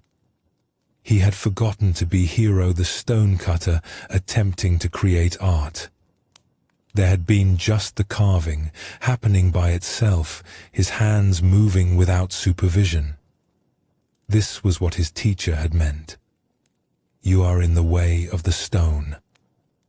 When Hiro stood apart, watching and judging and trying, he blocked whatever wanted to flow through him into the work. When he forgot himself, when grief washed away the watcher, his hands could finally do what they had always known how to do. In the months that followed, Hiro completed the Buddha and went on to create many other works.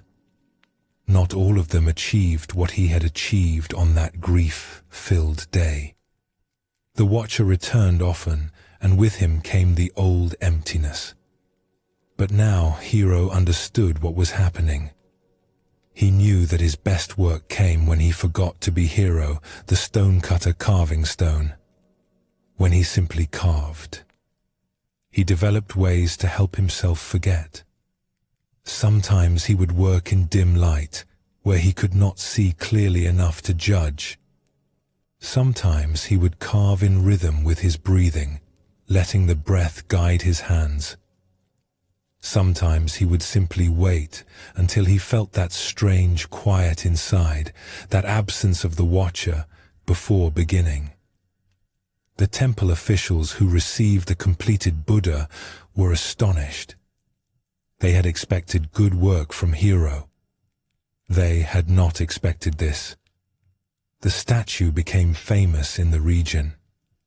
People traveled far to sit before it. They said it brought them peace. They said the Buddha's eyes seemed to see into their hearts. Hiro knew that he had not created that quality through skill or effort. It had come through him on a day when he was too broken to get in the way. The grief had been terrible, but it had also been a gift. It had shown him what was possible when the self that watches and judges falls silent. Years later, a young apprentice asked Hiro how he created such living statues. The old carver thought for a long moment before answering. "I learned to step aside," he said finally. "The stone knows what it wants to become. My hands know how to help it. When I forget to be in the middle, watching and directing, something can happen that I could never make happen through effort. I cannot tell you how to do this. I can only tell you that you are probably already doing it sometimes without knowing. Notice those moments. Notice what is different about them. You will find that you are absent in a certain way. The you that watches and judges and tries. Let that one rest and see what emerges." Zen teaches that we cannot force this forgetting. Any effort to forget ourselves comes from the very self we are trying to forget. But we can create conditions where forgetting becomes more likely. We can notice when we are dividing ourselves and gently return to complete engagement.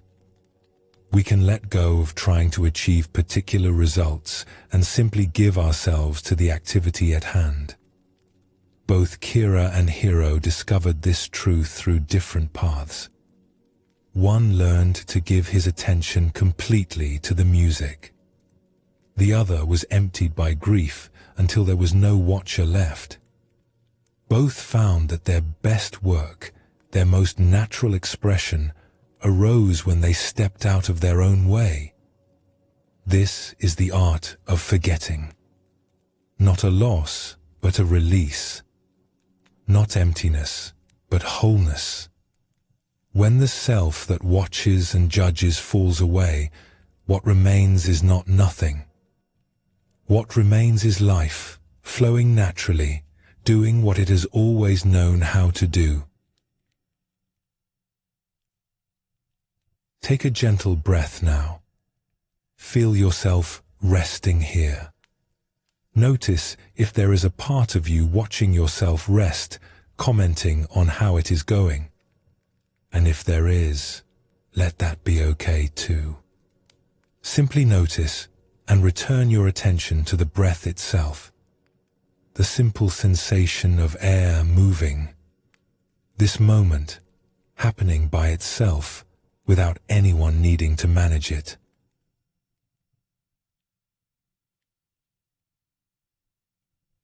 Zen masters have long pointed to water as one of the great teachers of no mind.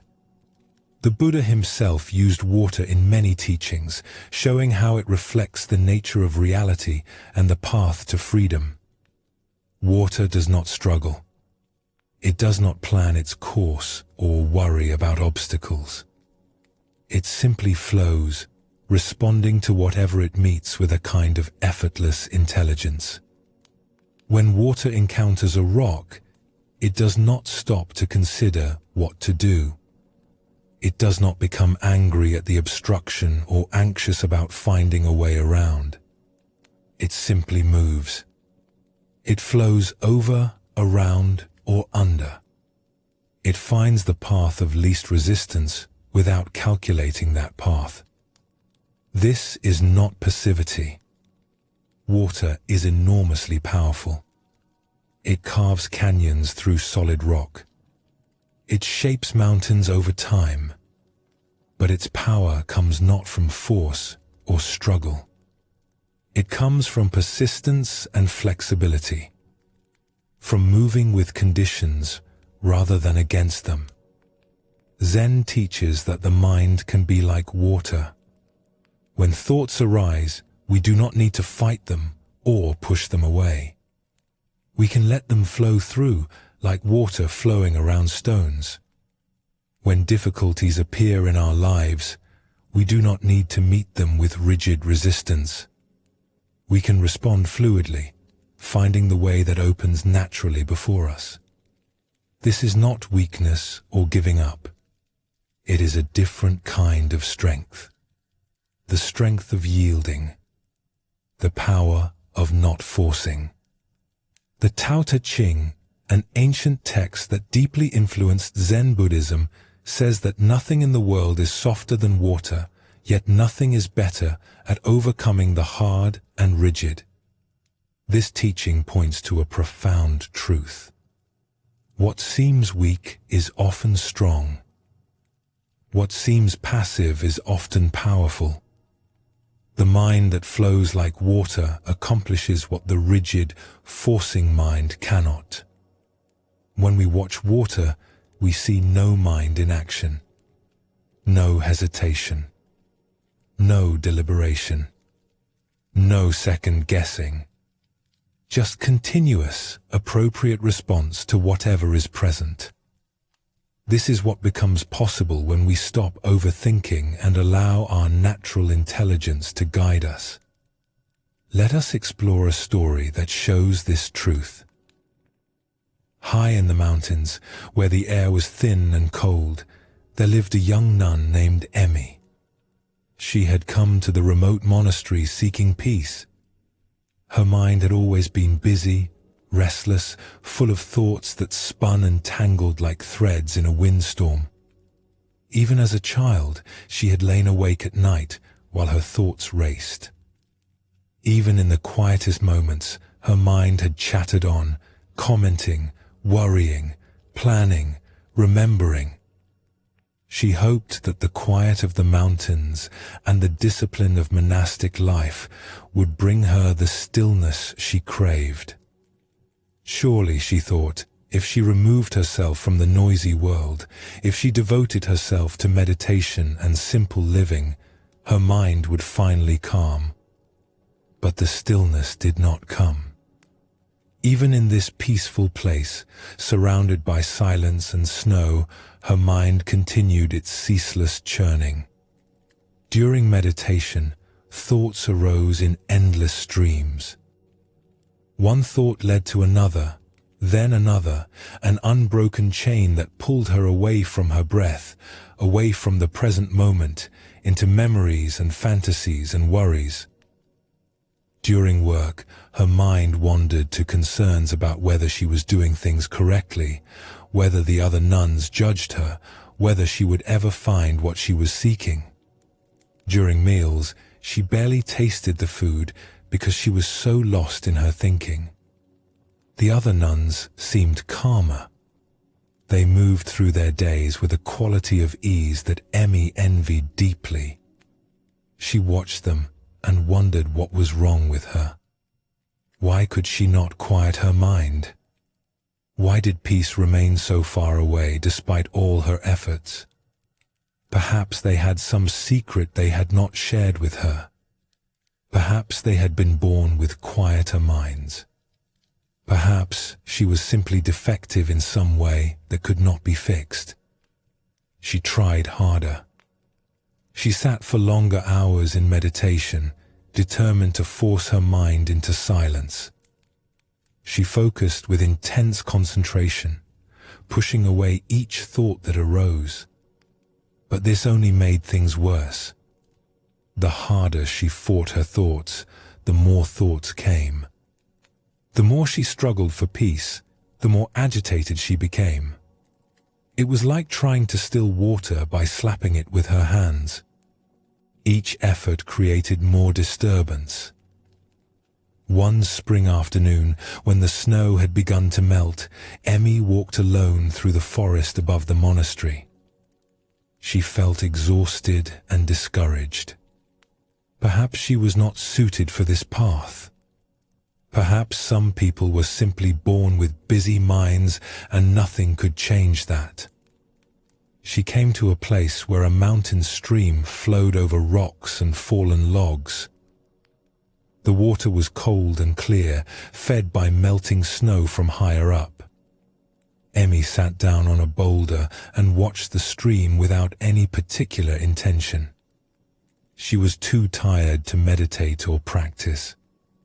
She simply sat. The water flowed past her. It did not stop or hesitate. When it met a rock, it parted and flowed around. When it encountered a fallen branch, it slipped over or under, finding its way. There was no struggle in its movement. No effort. Just continuous flowing, moment after moment, adapting to whatever appeared. Emi watched for a long time. She noticed how the water never fought the obstacles in its path. It did not push against the rocks or try to move them. It simply accepted their presence and found another way. Yet over time she knew this gentle water would wear the rocks smooth. It would carve channels through solid stone. Not through force, but through persistence. Through flowing. A thought arose in her mind, and for once she did not fight it. She let it come. She let it be there. And then, without her pushing it away, it passed. Like a leaf floating on the stream. It appeared, it moved through, it was gone. Another thought came. She watched it the same way. Not grasping. Not resisting. Just watching it appear and watching it pass. The thought did not need her to do anything about it. It flowed through on its own. Something began to shift in Emi. She had been treating her thoughts like enemies to be defeated. She had been fighting them, pushing them away, trying to dam the stream of her mind. But you cannot stop a stream by building a wall against it. The water just rises and finds another way. And the effort of fighting exhausts you. What if thoughts were like the water itself? What if they were meant to flow? What if her job was not to stop them, but simply to stop interfering with their natural movement? What if peace was not the absence of thoughts, but a different relationship to them? She sat by the stream until the sun began to set, painting the snow-covered peaks with shades of pink and gold. The water kept flowing. It had always been flowing. It would flow long after she was gone. This flow was not a problem to be solved. It was simply how water was. Perhaps her mind was the same. Not broken, just flowing. Then she walked back to the monastery, feeling something different. Not the forced calm she had tried to create. Something more natural, more like the stream itself. Her thoughts were still there, but she was no longer at war with them. In the days that followed, Emi began to practice differently. When she sat in meditation, she did not try to stop her thoughts. She let them come. She let them flow. She watched them arise and watched them pass, like water flowing around stones. When she caught herself fighting, caught herself trying to dam the stream, she would remember the mountain creek. She would soften. She would let the water flow. It was not easy. Years of habit made her want to control, to struggle, to force stillness into existence. But gradually, something changed. The thoughts did not stop coming, but they no longer troubled her in the same way.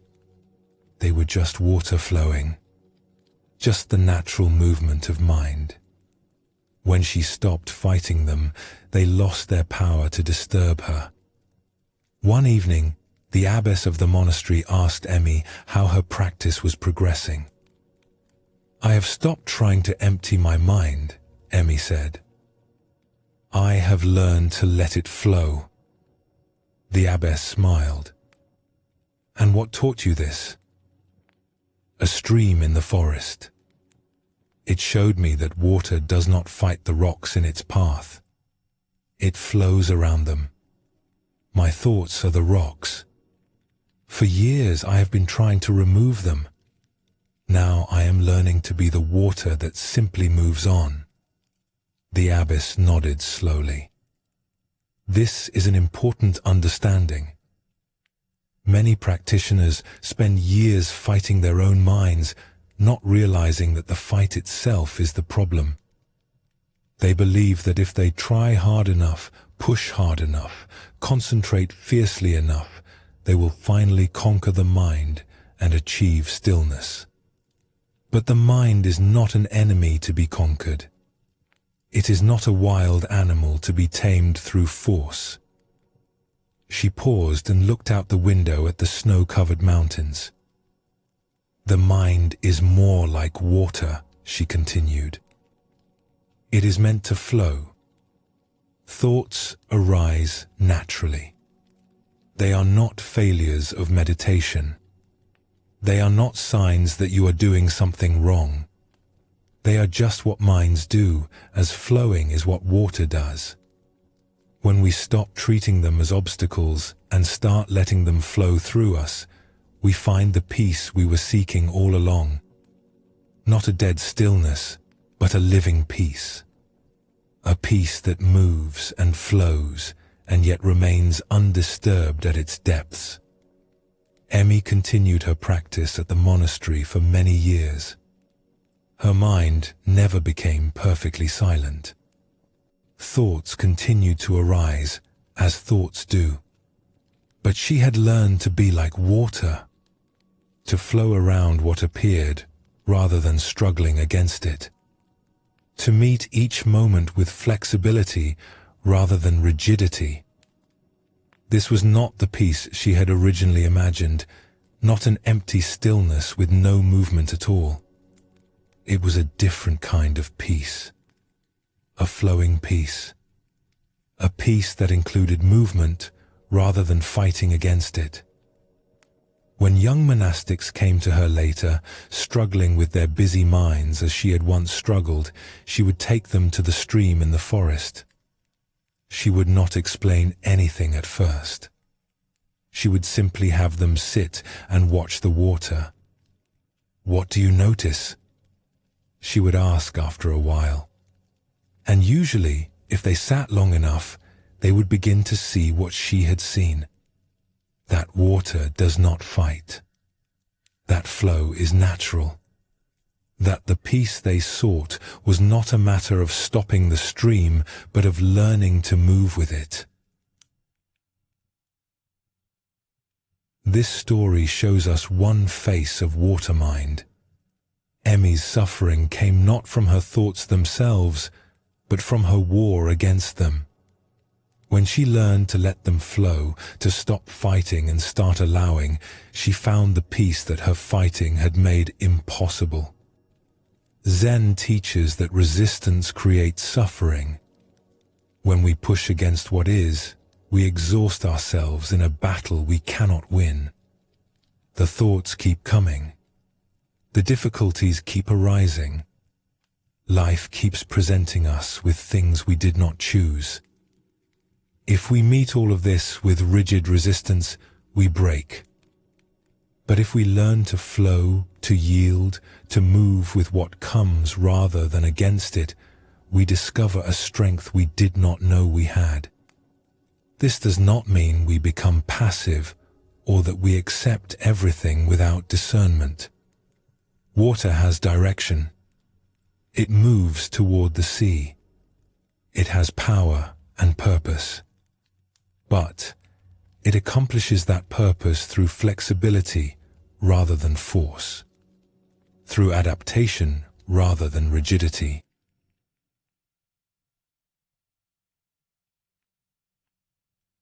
Let us explore another story that reveals more of this teaching. In a farming valley that depended on careful management of water, there lived a man named Noboru who worked a small plot of land. His fields lay at the edge of the valley where the irrigation was most difficult. Water had to be guided carefully through channels and gates to reach his crops. It was constant work, and Noboru had done it all his life, as his father had before him. But a dry year came. The rains did not fall as they usually did. The river that fed the valley ran lower than anyone could remember. Water that had always been sufficient now became scarce. The farmers in the center of the valley, whose fields were closest to the main channels, continued to receive enough water. But those at the edges, like Noboru, began to see their crops wither. Noboru watched his fields with growing desperation. He had a family to feed, a wife who worked as hard as he did, 2 children who were growing fast and always hungry. Without a harvest, they would face a hungry winter. They might have to borrow from relatives if relatives had anything to spare. They might have to leave the land his family had worked for generations. He began to work frantically, trying to force more water to his land. He dug his channels deeper, cutting into the hard earth until his hands blistered and bled. He built higher walls to capture every drop. He woke before dawn and worked until after dark, fighting to make the water go where he needed it to go. He barely ate. He barely spoke to his family. All his energy went into the battle with the water. But the water did not obey. It flowed where it wanted to flow. His deeper channels cracked and leaked in the dry earth. The ground was not meant to hold such deep cuts, and it rebelled against his forcing. His walls crumbled because he had built them in haste, without proper foundation. The harder he fought, the less he accomplished. It was as if the water and the earth had joined forces against him. Exhaustion set in. His body ached in ways it had never ached before. His mind spun with worry and frustration, running through the same desperate calculations over and over. He grew short-tempered with his wife and children, snapping at them for small things, unable to explain the fear that drove his anger.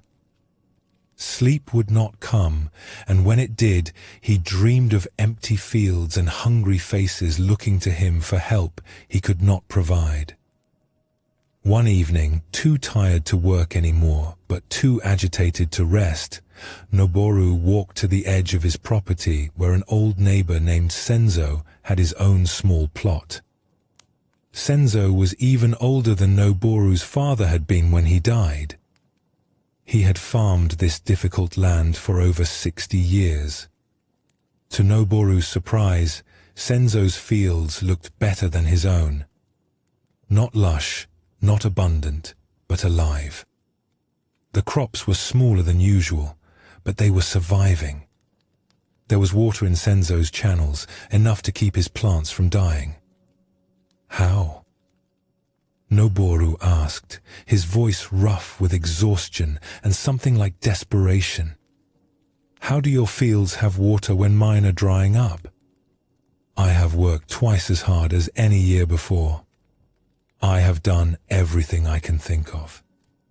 And still my crops die while yours live. Senzo was sitting on a wooden bench outside his small house, watching the evening light fade over the mountains. He gestured for Noboru to sit beside him. You are trying to force the water to do what you want. But water does not respond to force.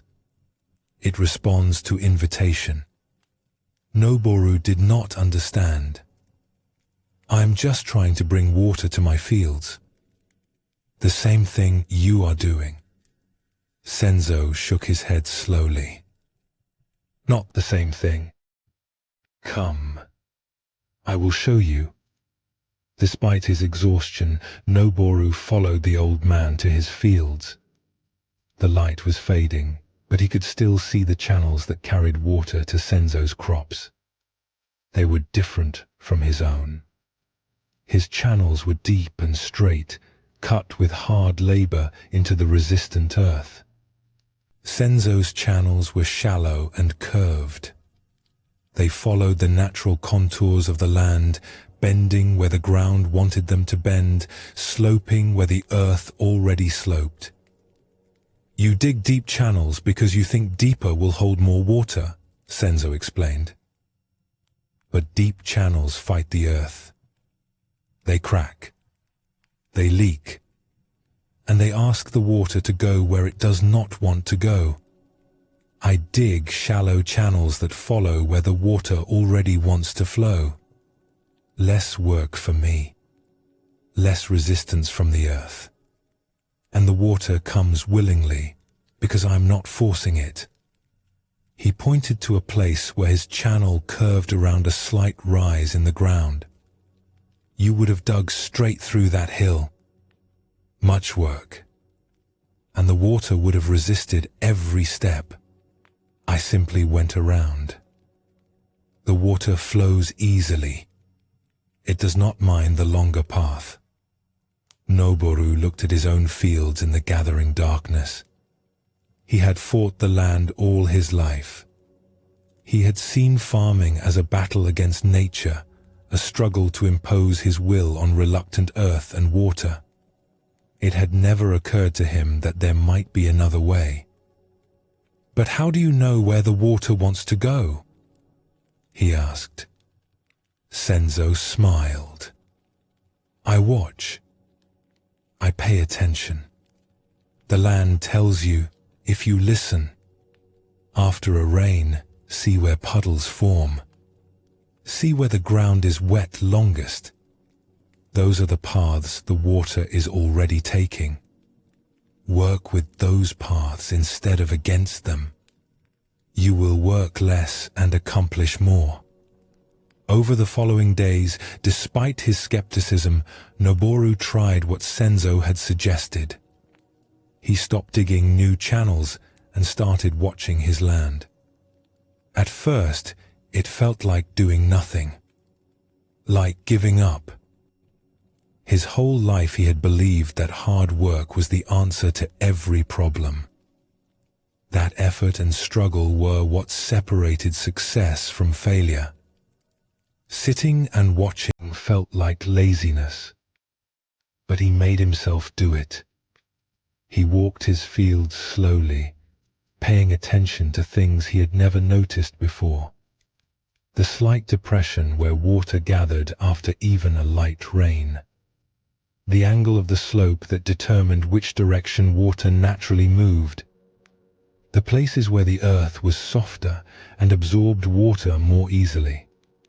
The spots where the soil was hard and water simply ran off. He began to see his land differently. Before, it had been an obstacle to be overcome, a resistant force that required constant battle.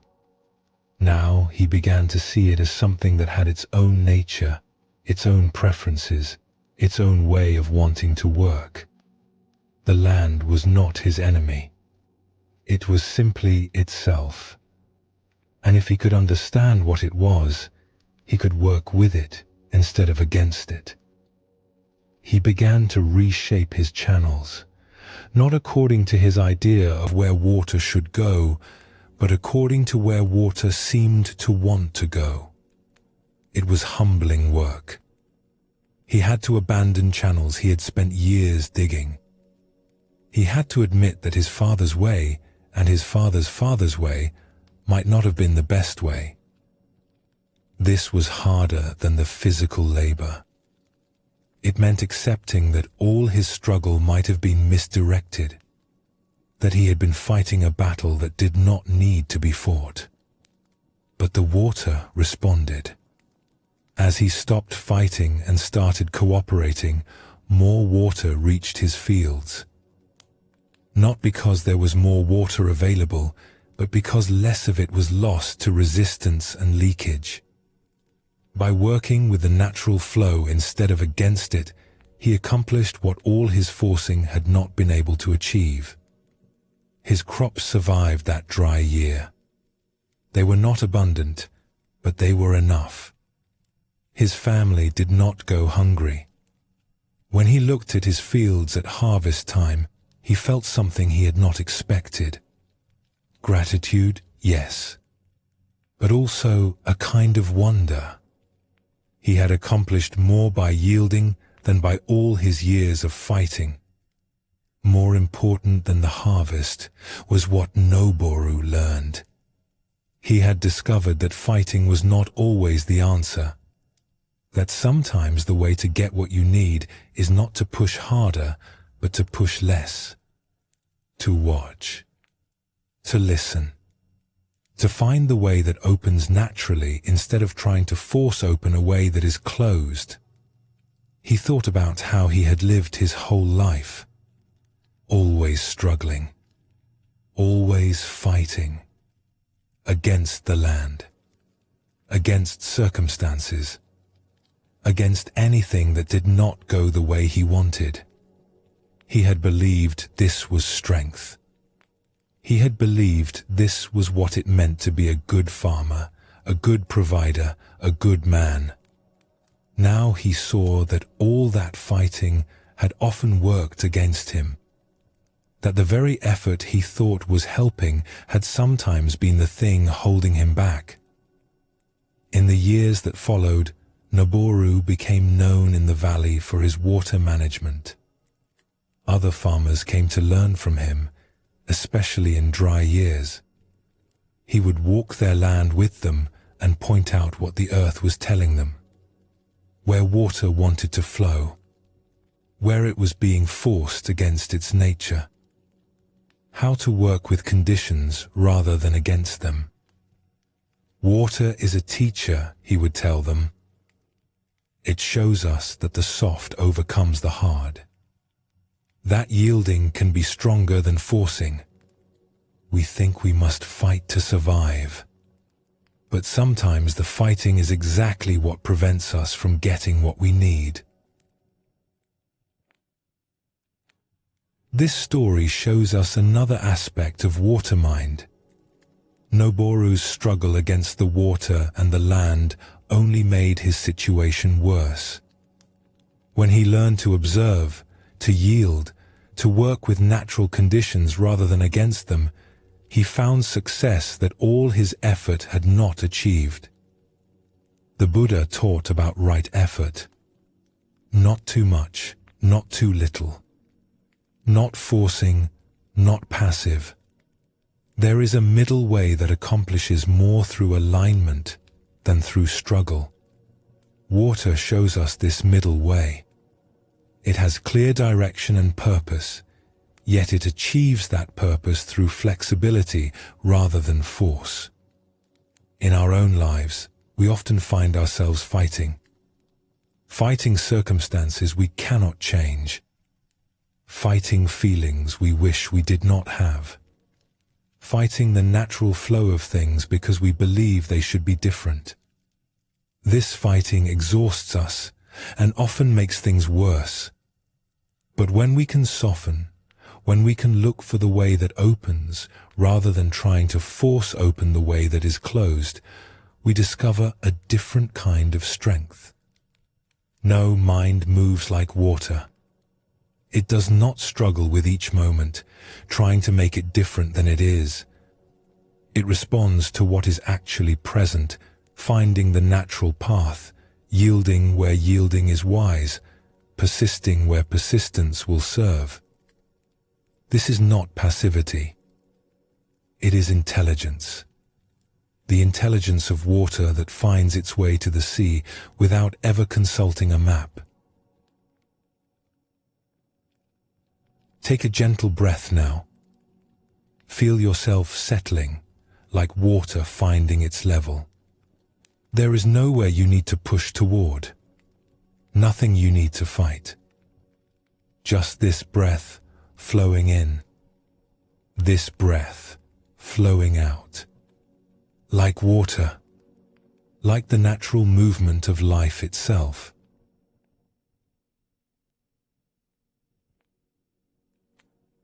In Zen, there is great attention given to the space between thoughts. We usually notice only the thoughts themselves. They arise, they capture our attention, they lead to other thoughts, and we follow along like someone pulled by a current.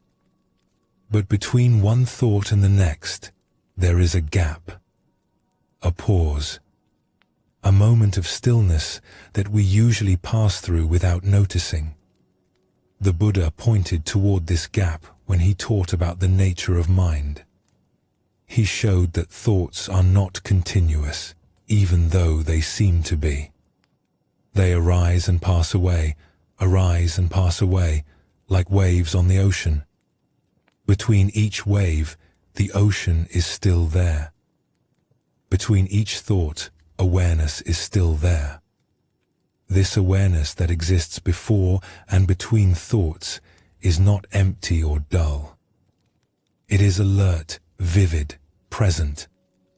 It is the ground from which thoughts spring and to which they return.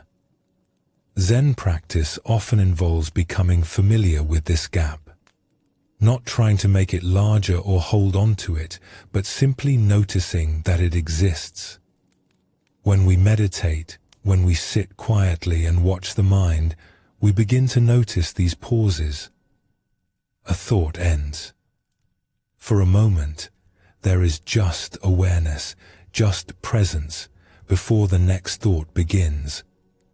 This moment is always available to us, though we rarely notice it because we are so focused on the thoughts themselves. This teaching points to something important about no mind. No mind is not something we create or achieve. It is what is already here before thinking starts. It is the stillness that exists prior to mental activity. When we rest in this stillness, even briefly, we discover a kind of peace that does not depend on our thoughts being a certain way. The thoughts can come and go. The stillness remains. Buddhist masters have compared this to the sky and clouds.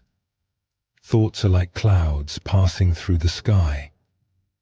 Sometimes there are many clouds, sometimes few. Sometimes they are dark and heavy, sometimes light and wispy. But the sky itself is unchanged. It does not become the clouds. It simply holds them as they pass. The awareness that exists before thought is like this sky. Vast, open, undisturbed by whatever moves through it. Let us explore a story that shows this truth. In a village known for its festivals, there lived a drum maker named Ryo. His family had crafted drums for generations. The great drums that called villagers to celebrations. The small drums that kept rhythm for dancers. The sacred drums that were played only at temples during ceremonies. Ryo knew how to stretch the skins, how to shape the wooden bodies, how to create instruments that would resonate with deep, full voices. But making a drum was only half the craft. The other half was testing it. Each drum that left Ryo's workshop had to be played, had to be listened to, had to be judged worthy or unworthy. This testing was an art in itself, one that Ryo had learned from his father, who had learned from his father before him. When Ryo was young, his father had taught him the basic technique. Strike the drum in the center for the deepest tone. Strike near the edge for a higher, sharper sound. Listen for resonance, for sustain, for any buzz or rattle that might indicate a flaw. These were things that could be taught in words, demonstrated, practiced. But there was something else his father had tried to teach him, something more difficult to convey. Ryo remembered his father sitting before a newly completed drum, stick raised, eyes half closed, waiting. Sometimes he would wait for many long breaths before striking. The workshop would fall completely silent. Even the birds outside seemed to quiet themselves. As a child, Rio had grown impatient watching this. Why not just hit the drum and see how it sounded? What was all this waiting for? His father's stillness had seemed almost sacred. He sat like a statue, the stick poised in the air, his breathing slow and deep. Young Rio would fidget and shift, wanting the waiting to end, wanting the sound to come. But his father never rushed. He waited until something told him the moment was right, though Rio could never see what that something was. "What are you waiting for?" he had asked once, unable to contain his impatience. His father had smiled, that gentle, patient smile that Rio would remember all his life. "I am listening to the drum before I play it." "But it is not making any sound." "Everything makes a sound," his father replied. "Even silence has a sound if you listen deeply enough. The drum is already singing.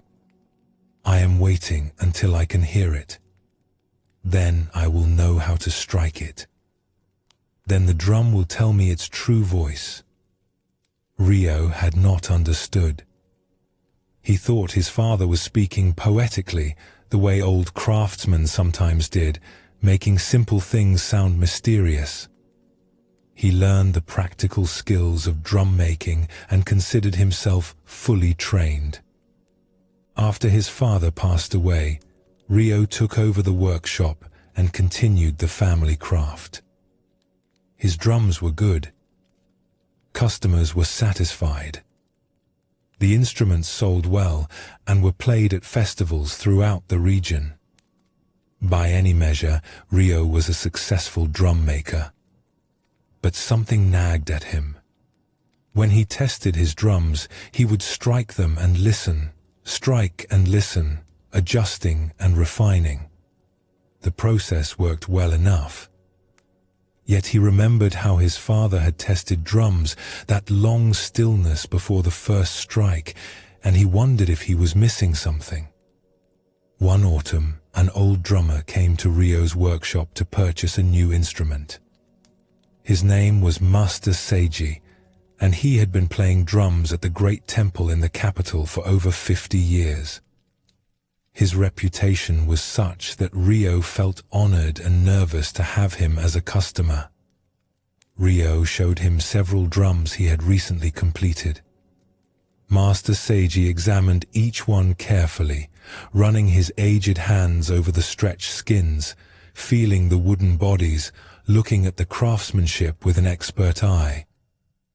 "These are well made," he said. "Your technique is sound. Your materials are good.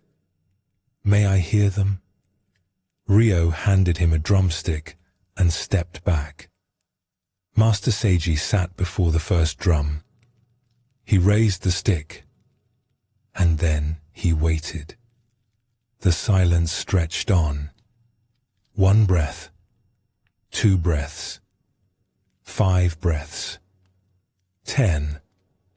Rio began to feel uncomfortable. Was something wrong? Was the old man having some kind of difficulty? Master Seiji's eyes were half closed. His body was utterly still. The stick remained raised, motionless. The only movement was his breathing, slow and deep. Then, without any visible preparation, without any gathering of force, the stick descended. The drum spoke. A single deep tone that seemed to fill not just the workshop, but something larger. The note hung in the air, rich and full, then slowly faded into silence. Master Seiji opened his eyes. "This is a good drum," he said simply. He moved to the next drum and repeated the process. The long stillness, the waiting, then the effortless strike and the revealing tone. Each drum was tested this way, the silence before each strike lasting as long as the silence after. When he had finished, Master Seiji chose 2 drums to purchase. As Ryo wrapped them carefully, he could not contain his curiosity. "Master, may I ask you something?" "When you test a drum, you wait a long time before striking. My father used to do the same thing. He said he was listening to the drum before playing it. I never understood what he meant." Master Seiji smiled, and in that smile, Ryo saw an echo of his own father's patient expression. "Your father was a wise man. What he said was true. The drum is already singing before we strike it. But to hear that song, we must become very quiet. Our minds are usually so full of noise that we cannot hear the subtle sounds. We are thinking about how we will strike, what tone we expect to hear, whether the drum is good or not. All this thinking creates a kind of deafness." He touched the head of one of the drums gently. "When I sit before a drum, I first let my mind become still. I am not thinking about the drum. I am not anticipating the sound. I am simply present, listening to what is already here. In that stillness, before any thought arises, there is a kind of awareness that is very clear, very sensitive. From that stillness, I can hear things that thinking cannot hear." "What do you hear?" Ryo asked. "The drum itself. Its nature. Its voice that wants to emerge. When I strike from that stillness, I am not imposing my idea of how the drum should sound. I am inviting the drum to speak. The quality of my attention before the strike shapes the quality of the sound. If I strike from scattered thinking, the tone is scattered. If I strike from stillness, the tone is clear." Ryo thought about this for a long moment. "Is this why you wait so long before each strike? You are finding that stillness?" "Yes. Though with practice, the stillness can come more quickly. It is not about the time. It is about the quality of attention. Some days the mind quiets easily. Other days it takes longer. I wait until I feel that clarity, that presence before thought. Then I strike." After Master Seiji left with his drums, he wanted to try something different. He raised the stick and prepared to strike. Then he caught himself.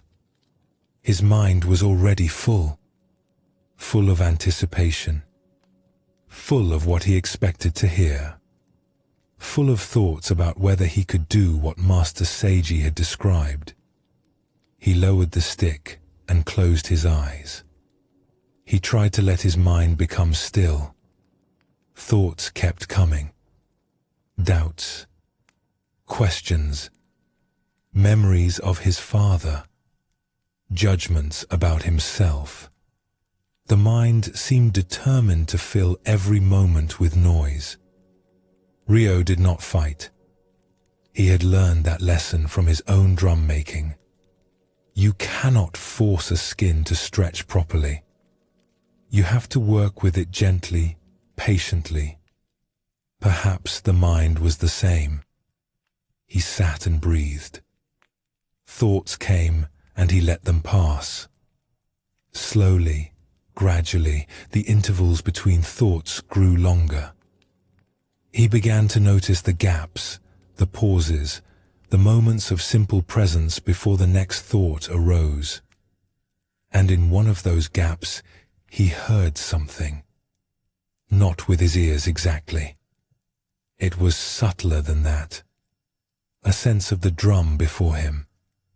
A feeling of its presence, its waiting, its readiness to speak. Without deciding to, Without thinking about it, his arm moved. The stick struck.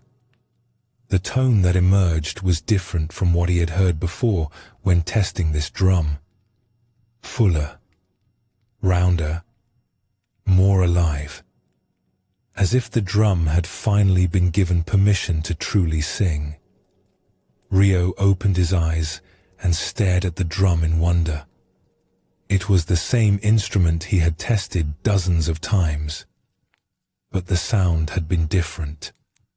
The difference had come from him, from the stillness before the strike, from listening before hearing, from presence before thought. He tried again. This time the stillness came more easily. The gap between thoughts opened, and in that gap he found the same clear presence. The strike that followed produced another beautiful tone. Not identical to the first, each strike was unique, but carrying the same quality of aliveness. Rio laughed softly to himself in the empty workshop. All these years he had thought he understood his craft.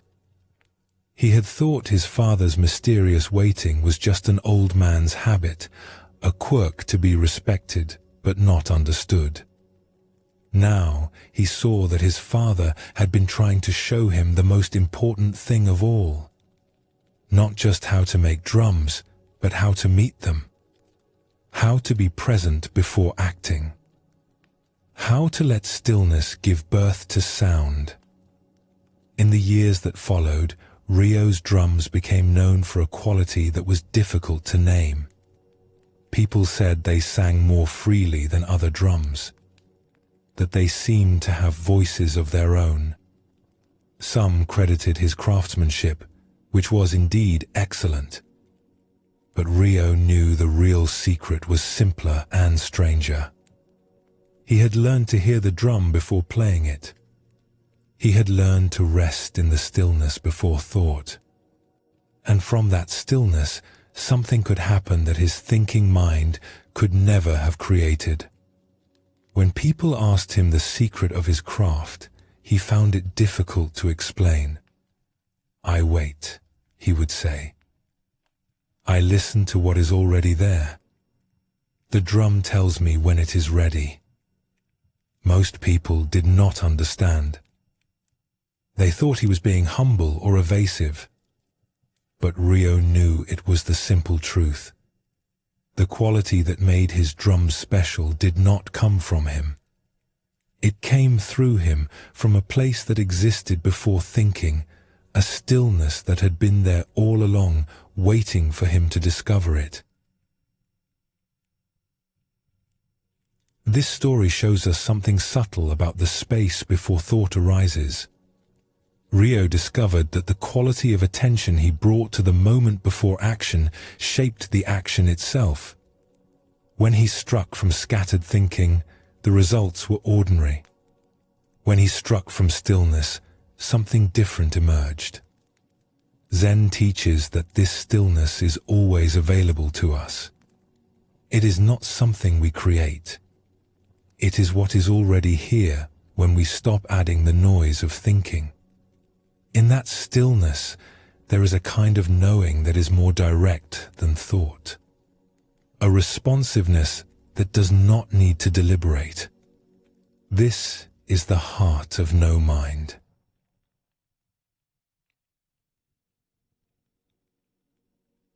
Let us explore another story that reveals more of this teaching. In a city known for its tea houses, there lived a tea master named Kinu, whose reputation had spread throughout the region. People came from distant provinces to attend her tea ceremonies. They said there was something different about the way she moved. Something that made the simple act of preparing tea into a profound experience. Kinu had not always been remarkable. As a young woman, she had studied the tea ceremony like many others. She had learned the proper positions, the correct sequences, the traditional forms. Her technique was precise and accurate. But so was the technique of many tea practitioners. She was skilled, but not exceptional. The change had come after a great loss. Her teacher, an old woman who had guided her for 20 years, had died suddenly. One day she was there, sharp-eyed and warm, adjusting Kinu's posture, commenting on the angle of the tea scoop. The next day she was gone. A stroke in the night, they said. She had not suffered. She had simply stopped. Kino had been devastated. Her teacher had been more than an instructor. She had been a second mother, a guide, a constant presence for half of Kinu's life. The grief was overwhelming. For months, Kinu could not practice. The tea room reminded her too painfully of her teacher's presence. She could still see the old woman kneeling there, still hear her voice explaining the meaning behind each movement. The familiar forms felt hollow without the one who had taught them to her. During this time of grief, Kinu spent many hours sitting in silence, not practicing, not thinking about tea, just sitting with her sorrow, letting it move through her like weather moving through a valley. She had no energy for anything else, no desire to accomplish or improve, or even to feel better. She simply sat and breathed and let the grief be what it was. Something happened during those months of stillness. Kinu did not notice it at first. Her mind, exhausted from sorrow, began to quiet in ways it never had during all her years of dedicated practice. Without trying to meditate, without following any technique, she fell into long stretches of simple presence. Thoughts came less frequently. When they came, they passed more quickly. The silence between them grew deeper. One morning, without planning to, she found herself in the tea room. She did not decide to make tea. Her hands simply began to move. They knew the forms so well that they did not need her guidance. She watched as if from a distance while her body performed the ceremony. Something was different. The movements flowed in a way they never had before.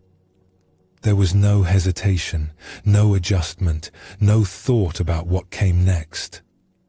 Her body simply moved from stillness into action, from action back into stillness, like breathing. When she finished, Kinu sat in the quiet room and tried to understand what had happened. Her mind had been empty. Empty of planning, empty of trying, empty of self-watching. There had been just the movement, arising from somewhere before thought. She began to explore this discovery. She found that when she sat quietly before beginning a ceremony, letting her mind settle into stillness, the movements that followed had a different quality. They seemed to arise by themselves, without her having to direct them. The tea was prepared, the guests were served, everything happened correctly, but there was no sense of her doing it. There was just the doing. Students began to notice the change in her practice. They could not say exactly what was different. The forms were the same. The sequence was the same. But something had shifted. When they watched Kinu prepare tea, they felt they were witnessing something natural and inevitable, like water flowing downhill or flowers opening in sunlight. One student, a young woman named Michi, asked Kinu directly, "Your movements seem to have no beginning. They simply happen. How is this possible? When I perform the ceremony, I am always thinking about what comes next. My movements feel separate, like beads on a string. Yours flow like a single continuous stream. What is your secret? Kinu considered the question carefully. It was difficult to put into words what she had discovered. When I first sit down to prepare tea, she said, I do nothing. I sit with an empty mind and let the stillness deepen. I am not thinking about the ceremony. I am not planning my first movement. I am just present, aware, resting in the silence before anything begins. She paused, searching for the right words. In that stillness, there is a kind of readiness, like a pool of water, perfectly calm, waiting for a single drop to create ripples. When the readiness is complete, movement begins by itself. I do not decide to move. The movement simply arises from the stillness, the way a breath arises when we stop holding our lungs. Michi looked puzzled. But how can you move without deciding to move? The decision happens, but it happens beneath thought. Our bodies know how to do many things without our minds directing each movement. When you walk, do you decide to lift each foot? When you speak, do you plan the position of your tongue for each sound? There is an intelligence that operates before and beneath our thinking. When I sit in stillness before the ceremony, I am allowing that deeper intelligence to guide the movements. My thinking mind steps aside and something else takes over. She lifted the tea bowl and held it gently in her palms. The ceremony has been practiced for centuries. Its forms live in my body, in my hands, in my bones. They do not need my thoughts to tell them what to do. When I rest in stillness, the ceremony can perform itself through me. I am not the one doing it. I am simply present while it happens. Michi began to practice this way. At first, it was frustrating. When she tried to empty her mind before performing the ceremony, her thoughts only became louder. They seemed to multiply, as if offended by her attempt to quiet them. She thought about whether she was sitting correctly.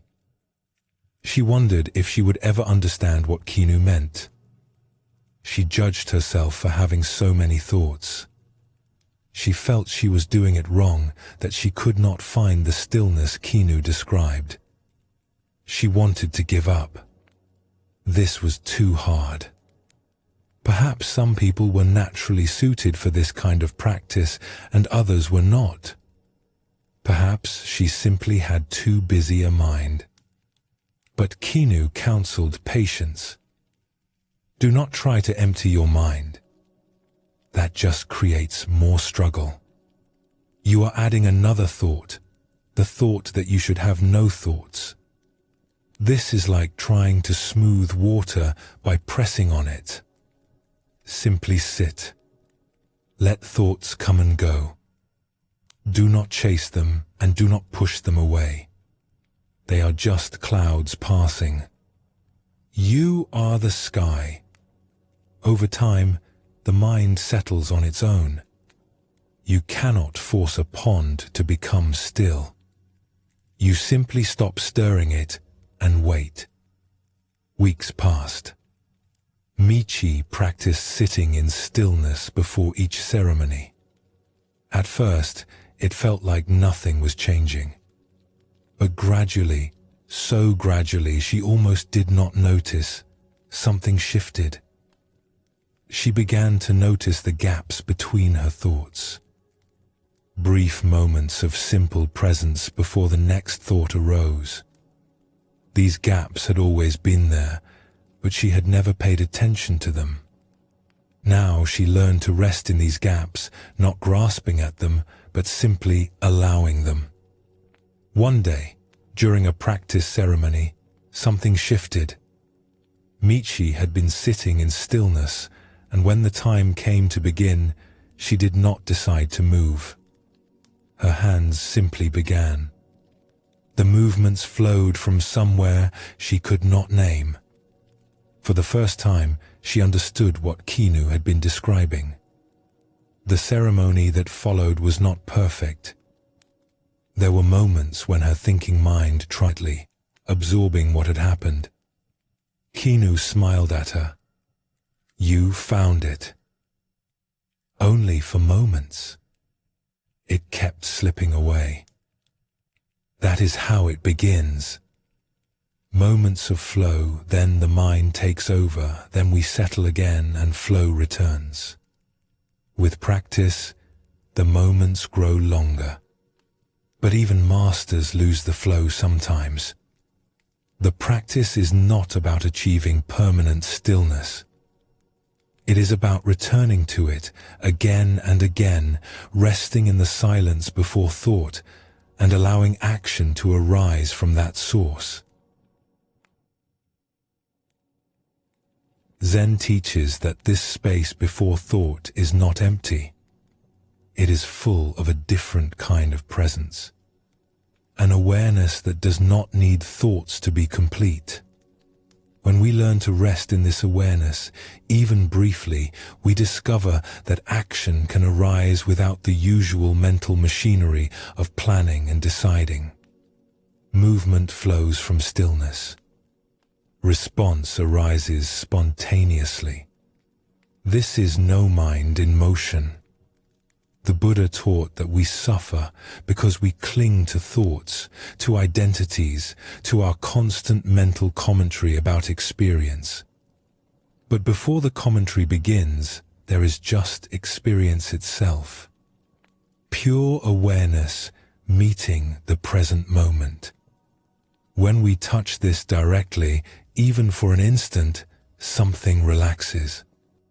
We discover that we do not need to think our way through every moment. Life can live itself through us when we step out of the way. Take a gentle breath now. Notice the small pause at the end of the exhale before the next inhale begins. That tiny gap of stillness. Rest there for a moment. There is nothing you need to figure out. Nothing you need to do. Just this stillness from which the next breath will naturally arise.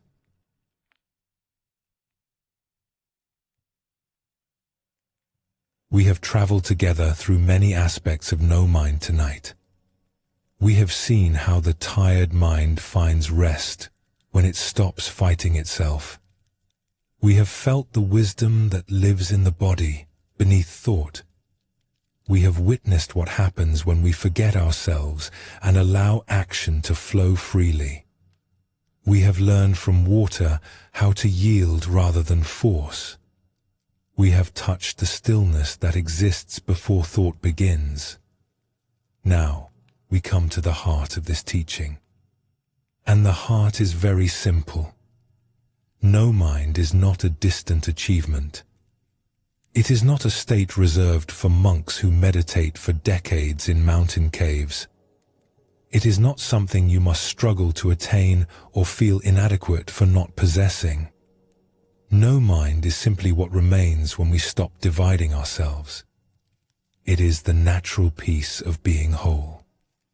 Zen teaches that we already have what we are seeking. The Buddha nature, the awakened mind, is not something we must create or earn. It is already here, already present, already who we are. Our thinking covers it over. Our striving pushes it away. Our belief that we need to become something different prevents us from recognizing what we have always been. The teaching of no mind points us back home, not to some special place, but to this moment, exactly as it is. Not to some special state of consciousness, but to the simple awareness that is reading these words, that is breathing this breath, that is resting here right now. When we stop trying to be somewhere else, we discover we are already here. When we stop trying to be someone else, we discover we are already ourselves. When we stop adding the noise of thinking to the silence of being, we find a peace that was waiting for us all along. Buddhist masters sometimes speak of the ordinary mind as the way itself. Not the mind that has been specially trained or purified or elevated.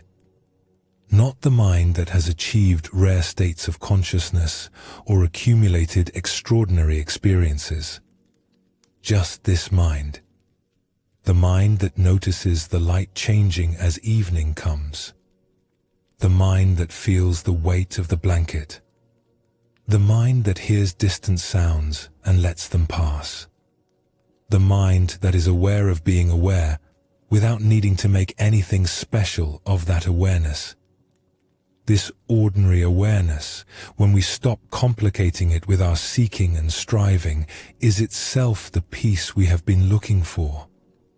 We have been searching far and wide for something that has never left us. We have been trying to become what we already are.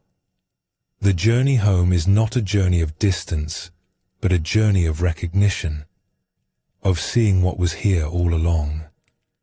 Let us explore a story that shows this truth. In a quiet town where the streets were lit each evening by oil lamps, there lived an old lamplighter named Cho. Every day, as the sun began to set, he would take his long pole with its small flame and walk his rounds through the town. One by one, he would reach up and light the lamps that hung at each corner, each crossroads, each stretch of dark street. He had done this work for 40 years. As a young man, he had inherited the job from his father, who had lit these same streets for 30 years before him. In those days, it had seemed like a humble position, almost an embarrassment. They became scholars who were respected for their learning. Cho lit lamps. There was no prestige in it, no wealth to be gained, no advancement possible. Just the simple task of bringing light to darkness, repeated every evening for a lifetime. His father had tried to teach him something about the work, something beyond the mere mechanics of flame and oil. But Cho had been too young, too restless, too hungry for something more impressive than lamplighting. He had not listened carefully. He had assumed his father was just making peace with a small life, finding meaning where there was none. When he was young, Cho had sometimes felt bitter. He would light the lamps while his mind wandered to other places, other lives he might have lived. He thought about what else he might have become if circumstances had been different. He worried about money, about respect, about whether anyone noticed his existence. He planned escapes that never materialized. He dreamed of recognition that never came. His body walked the familiar streets while his mind lived elsewhere, always elsewhere. But somewhere along the way, without any dramatic moment of transformation, something had changed. Cho did not know exactly when it happened. There was no single evening he could point to and say, "That was when I woke up." The shift had been gradual, like the slow turning of seasons. He had simply started paying attention. At first, it was just noticing the small things. The way the flame on his pole flickered in the breeze. The particular quality of light as the sun went down, different each evening depending on clouds and season. The sounds of the town settling into night. Doors closing. Voices calling children home. The smell of cooking fires and evening meals. Then the attention deepened. He began to notice the act of lighting itself. The moment when his flame touched the lamp's wick. The small catch, the hesitation, then the bloom of light. Each lamp was slightly different. Some caught quickly. Some needed patience. Some burned bright and some burned gentle. He came to know each lamp on his route the way a gardener knows each plant. And then something else happened, something harder to describe. The separation between Cho and his work began to dissolve. He no longer felt like a person performing a task. There was just the walking, just the reaching up, just the lighting, just the light spreading through the darkness, one lamp at a time. His mind grew quiet during these evening rounds. Not empty, not blank, but quiet. Thoughts would arise sometimes, but they did not pull him away the way they once had. He noticed them the way he noticed birds flying overhead. Present, and then gone. His attention stayed with the work, with the walking, with the lights blooming one after another. People in the town began to notice something about Cho. They could not say exactly what it was. He had always been kind. He had always done his job well. But now there was something different in his presence. A stillness. A peace that seemed to radiate from him like warmth from a fire. Children would follow him sometimes on his evening rounds, watching him light the lamps. He never shooed them away.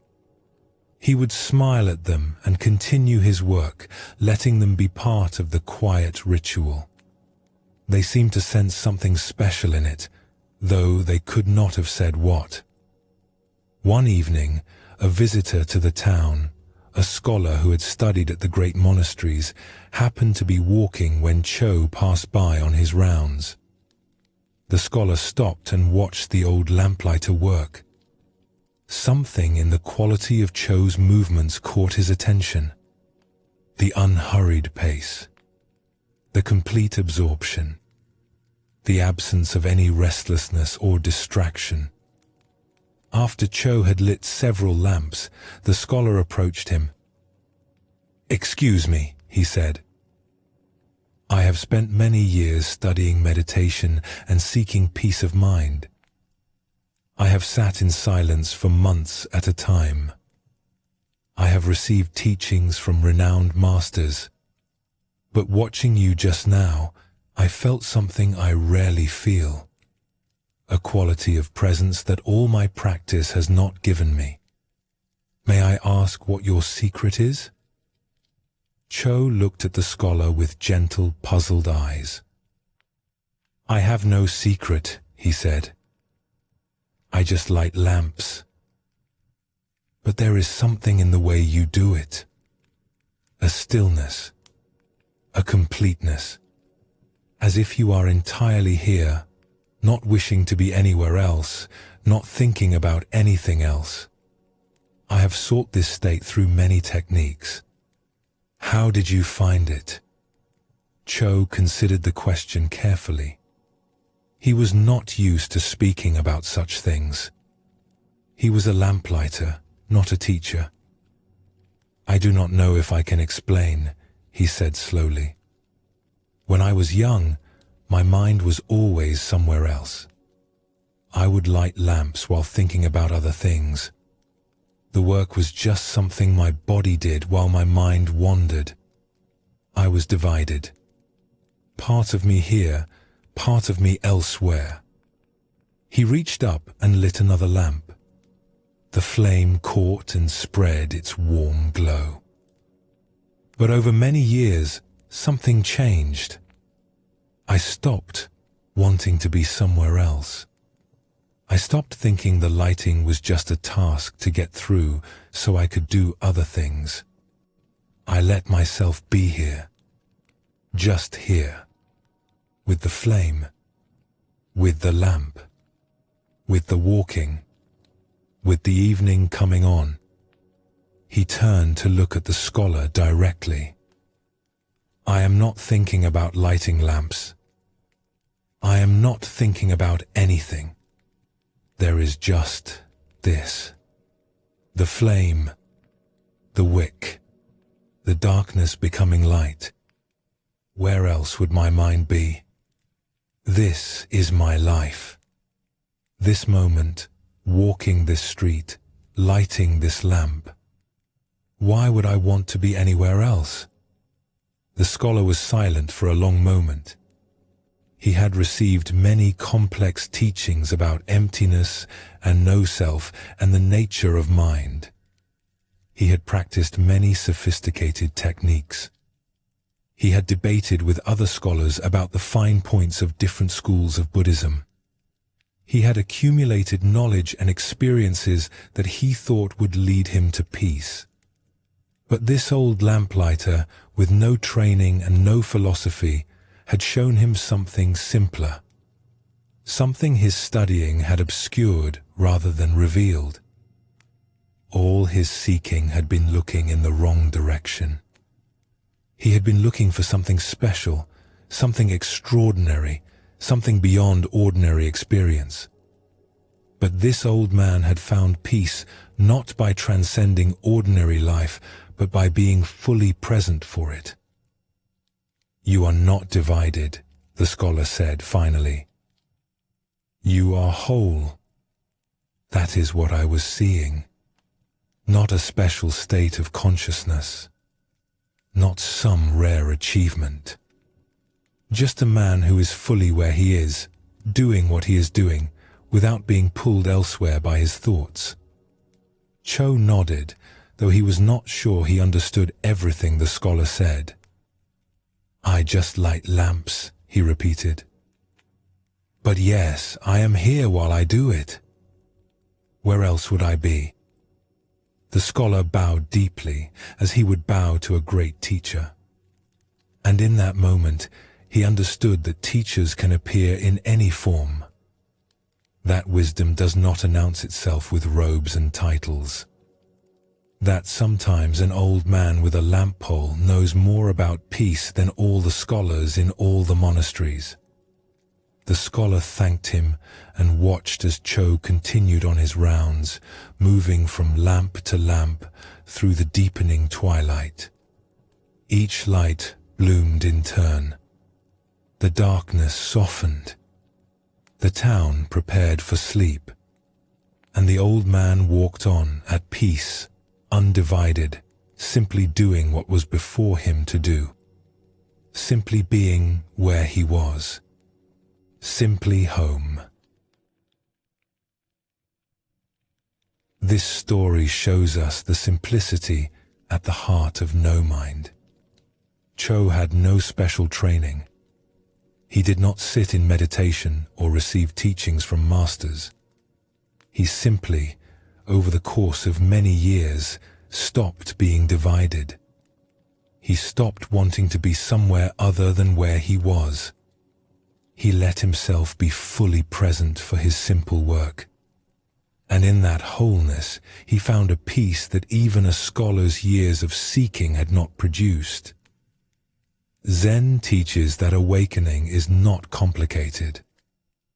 We make it complicated with our seeking and striving, our techniques and philosophies.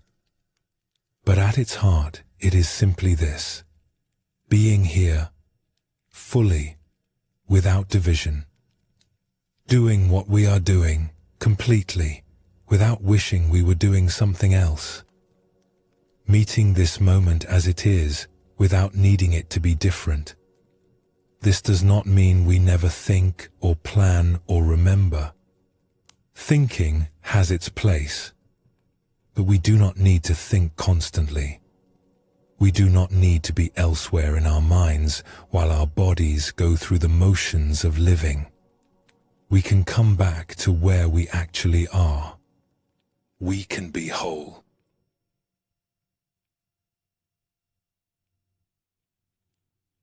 Let us explore one more story as we come to rest together. In a monastery tucked into a fold of the mountains, there lived a gardener named Sen who had tended the temple grounds for over 30 years. She had come to the monastery as a young woman, restless and searching. She had wanted to find enlightenment, to break through to some great understanding, to become wise and free. In those early years, she had sat in meditation with fierce determination. She had studied the teachings with intense concentration, memorizing sutras and commentaries, questioning teachers about the finest points of doctrine. She had sought out the most respected masters and begged for their guidance. She undertook difficult practices. She fasted. She kept silence for months at a time. Enlightenment, she believed, was something to be achieved through effort and dedication, and no one could say she lacked either. But enlightenment did not come.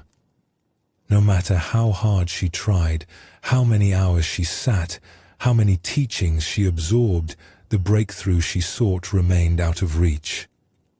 She had experiences during meditation, glimpses of something that felt significant, but they always faded. She would think she was close, that the next retreat, or the next practice, or the next teaching would finally push her over the edge into lasting awakening. But it never happened. She saw other practitioners around her, some of whom seemed to have found what she was looking for. They had a quality of ease she could not access, a settledness that her striving never produced. She wondered what was wrong with her. Was she not sincere enough? Not dedicated enough? Not intelligent enough? Why could she not grasp what others seemed to have attained? After many years of striving, Zen grew exhausted. Her seeking had worn her out. The intensity she had maintained for so long could not be sustained. Her body ached from all the sitting. Her mind felt dull from all the effort. She had given everything to her search and had nothing to show for it but fatigue.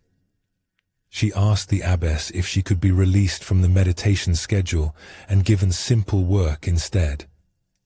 She expected the abbess to refuse, to tell her to try harder, to push through the exhaustion. But the abbess simply looked at her for a long moment and then nodded. "Go tend the gardens," she said. "Perhaps what you are seeking will find you there." Zen was assigned to tend the temple grounds, and at first she felt like a failure. She had come seeking enlightenment and ended up pulling weeds.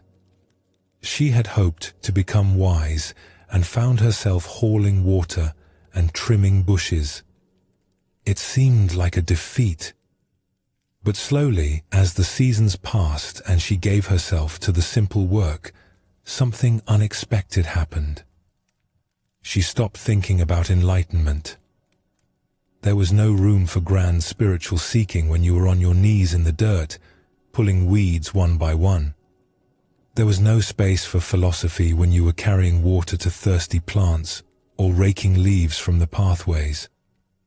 The body was too engaged, the attention too occupied, for the mind to wander into its usual territories of ambition and self-judgment. Her world became small and immediate. This plant, this stone, this patch of earth. The feeling of soil between her fingers, cool and alive. The smell of green growing things after rain. The way light fell differently through the leaves as the seasons turned. The small satisfactions of seeing a plant she had tended begin to bloom. The simple rhythm of work and rest, effort and ease. At first, she resisted this smallness. She told herself she was just recovering, just resting before returning to her real practice. But the weeks turned to months, the months to years, and she found herself less and less interested in returning to the meditation hall. The garden had become her practice. The simple acts of tending had become her path. And in that smallness, that immediacy, Zen began to find what all her seeking had not given her. Not enlightenment as she had imagined it. Not some dramatic breakthrough or mystical experience. Just a quiet settling. A peace that came from being fully present with simple things. She no longer thought about whether she was making spiritual progress. She no longer compared herself to others or judged her own development. She simply worked in the garden, hands in the soil, sun on her back, water flowing to roots that needed it. Young monks sometimes came to watch her work. They noticed something about the way she moved. Something unhurried. Something complete. They would ask her questions about practice, expecting complicated answers. "How do you find peace?" They would ask. "I pull weeds," she would say. "I water plants. My hands are in the soil. Where else would my mind be?" "But don't you seek enlightenment anymore?" Zen would smile at this question. "I sought enlightenment for 20 years and could not find it. Then I stopped seeking and found something better. I found this." She would gesture at the garden around her. "This moment, this breath, this work. When I stopped looking for something special somewhere else, I discovered that ordinary life was enough. That being fully here was what I had been looking for all along." One autumn day, the abbess came to walk with Zen through the garden. The leaves were turning gold and red. The air was cool and smelled of ripening fruit. "I have watched you over the years," the abbess said. "When you first came here, you were like a clenched fist, gripping so tightly to your seeking. Now you are like an open hand. What changed?" Zen considered the question as they walked together past the old plum trees. "I gave up," she said, finally. "I stopped trying to get somewhere. I stopped believing that peace was something I had to achieve through effort. I just started doing what was in front of me to do. And somehow, in that giving up, I found what all my trying had never given me." She paused to pull a small weed that had appeared beside the path. "I think I was always looking somewhere else. Looking for enlightenment in special experiences, in breakthrough moments, in states of consciousness I had read about in books written by ancient masters.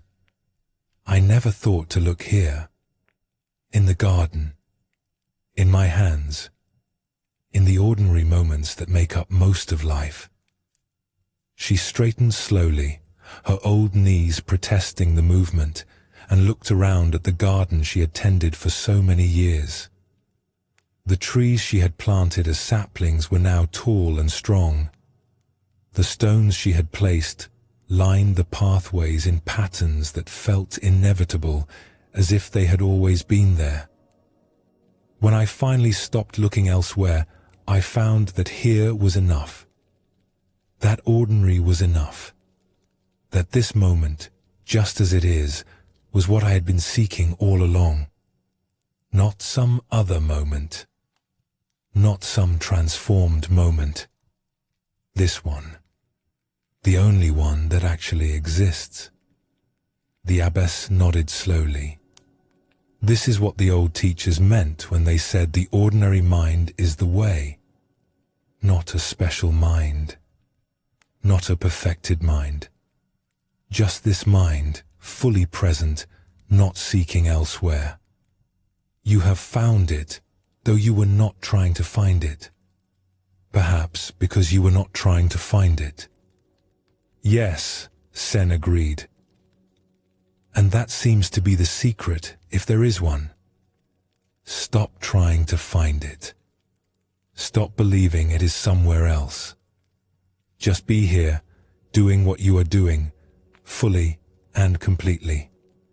What we seek is not hidden in some distant place. It is here.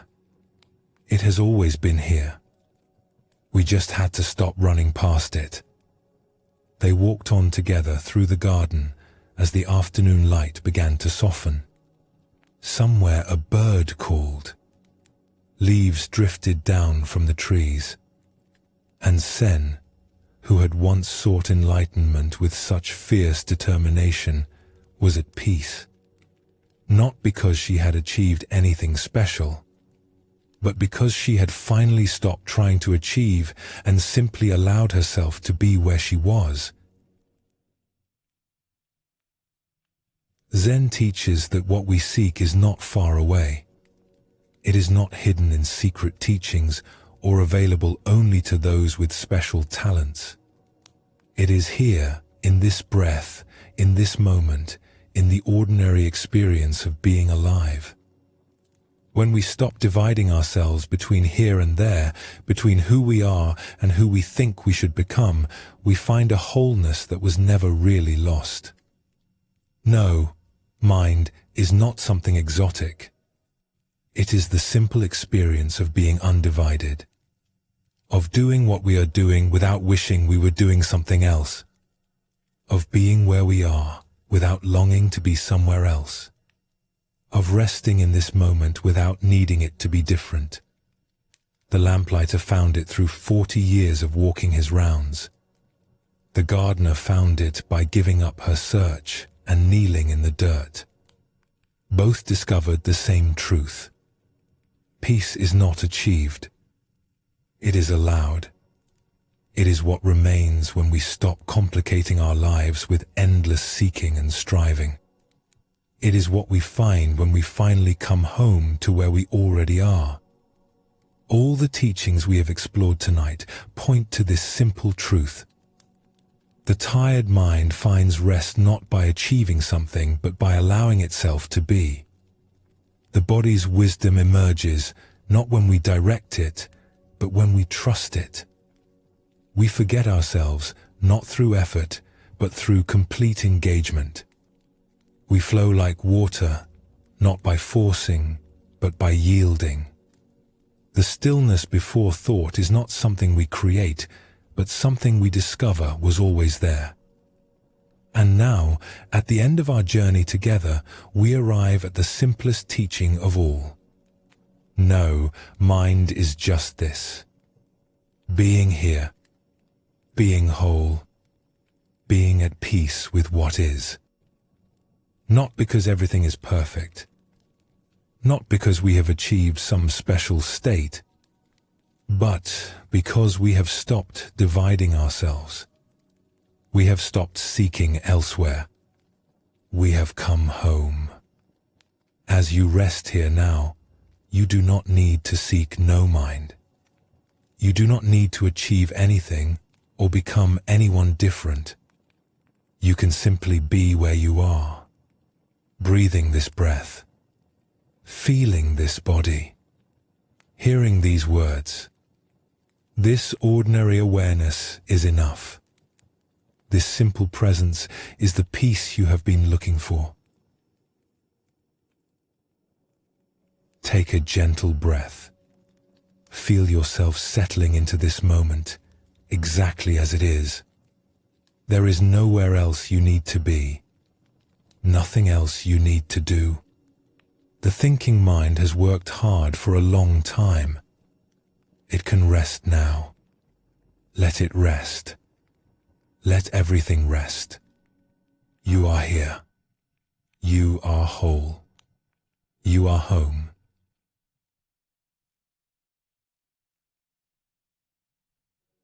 As we come to the end of our time together tonight, let yourself settle even more deeply into rest. We have explored no mind from many angles. We have seen the tired mind find peace when it stops fighting itself. We have felt the wisdom that lives in the body, in the hands that remember what thinking cannot teach. We have witnessed the art of forgetting, where the self that watches and judges dissolves into wholeness. We have learned from water how to flow rather than force. We have touched the stillness that exists before thought begins. And we have come home to the simple truth that what we seek is already here. You do not need to remember all of this. The stories and teachings have done their work. They have settled into you like seeds falling onto quiet earth. In their own time, in their own way, they will grow. For now, there is nothing more to do. The thinking mind has heard what it needed to hear. It can rest now. Let it rest. Let the thoughts come and go like clouds passing through an empty sky. You do not need to follow them. You do not need to push them away. Simply let them be and let yourself be. Your breath continues on its own. Your heart beats without your direction. Life is living itself through you, as it always has. You can trust this. You can rest in this. Sleep will come when it is ready. There is no need to chase it. Simply allow yourself to be here, in this moment, at peace, at rest, whole. Sleep well, and thank you for joining us here at Sleepy Monk.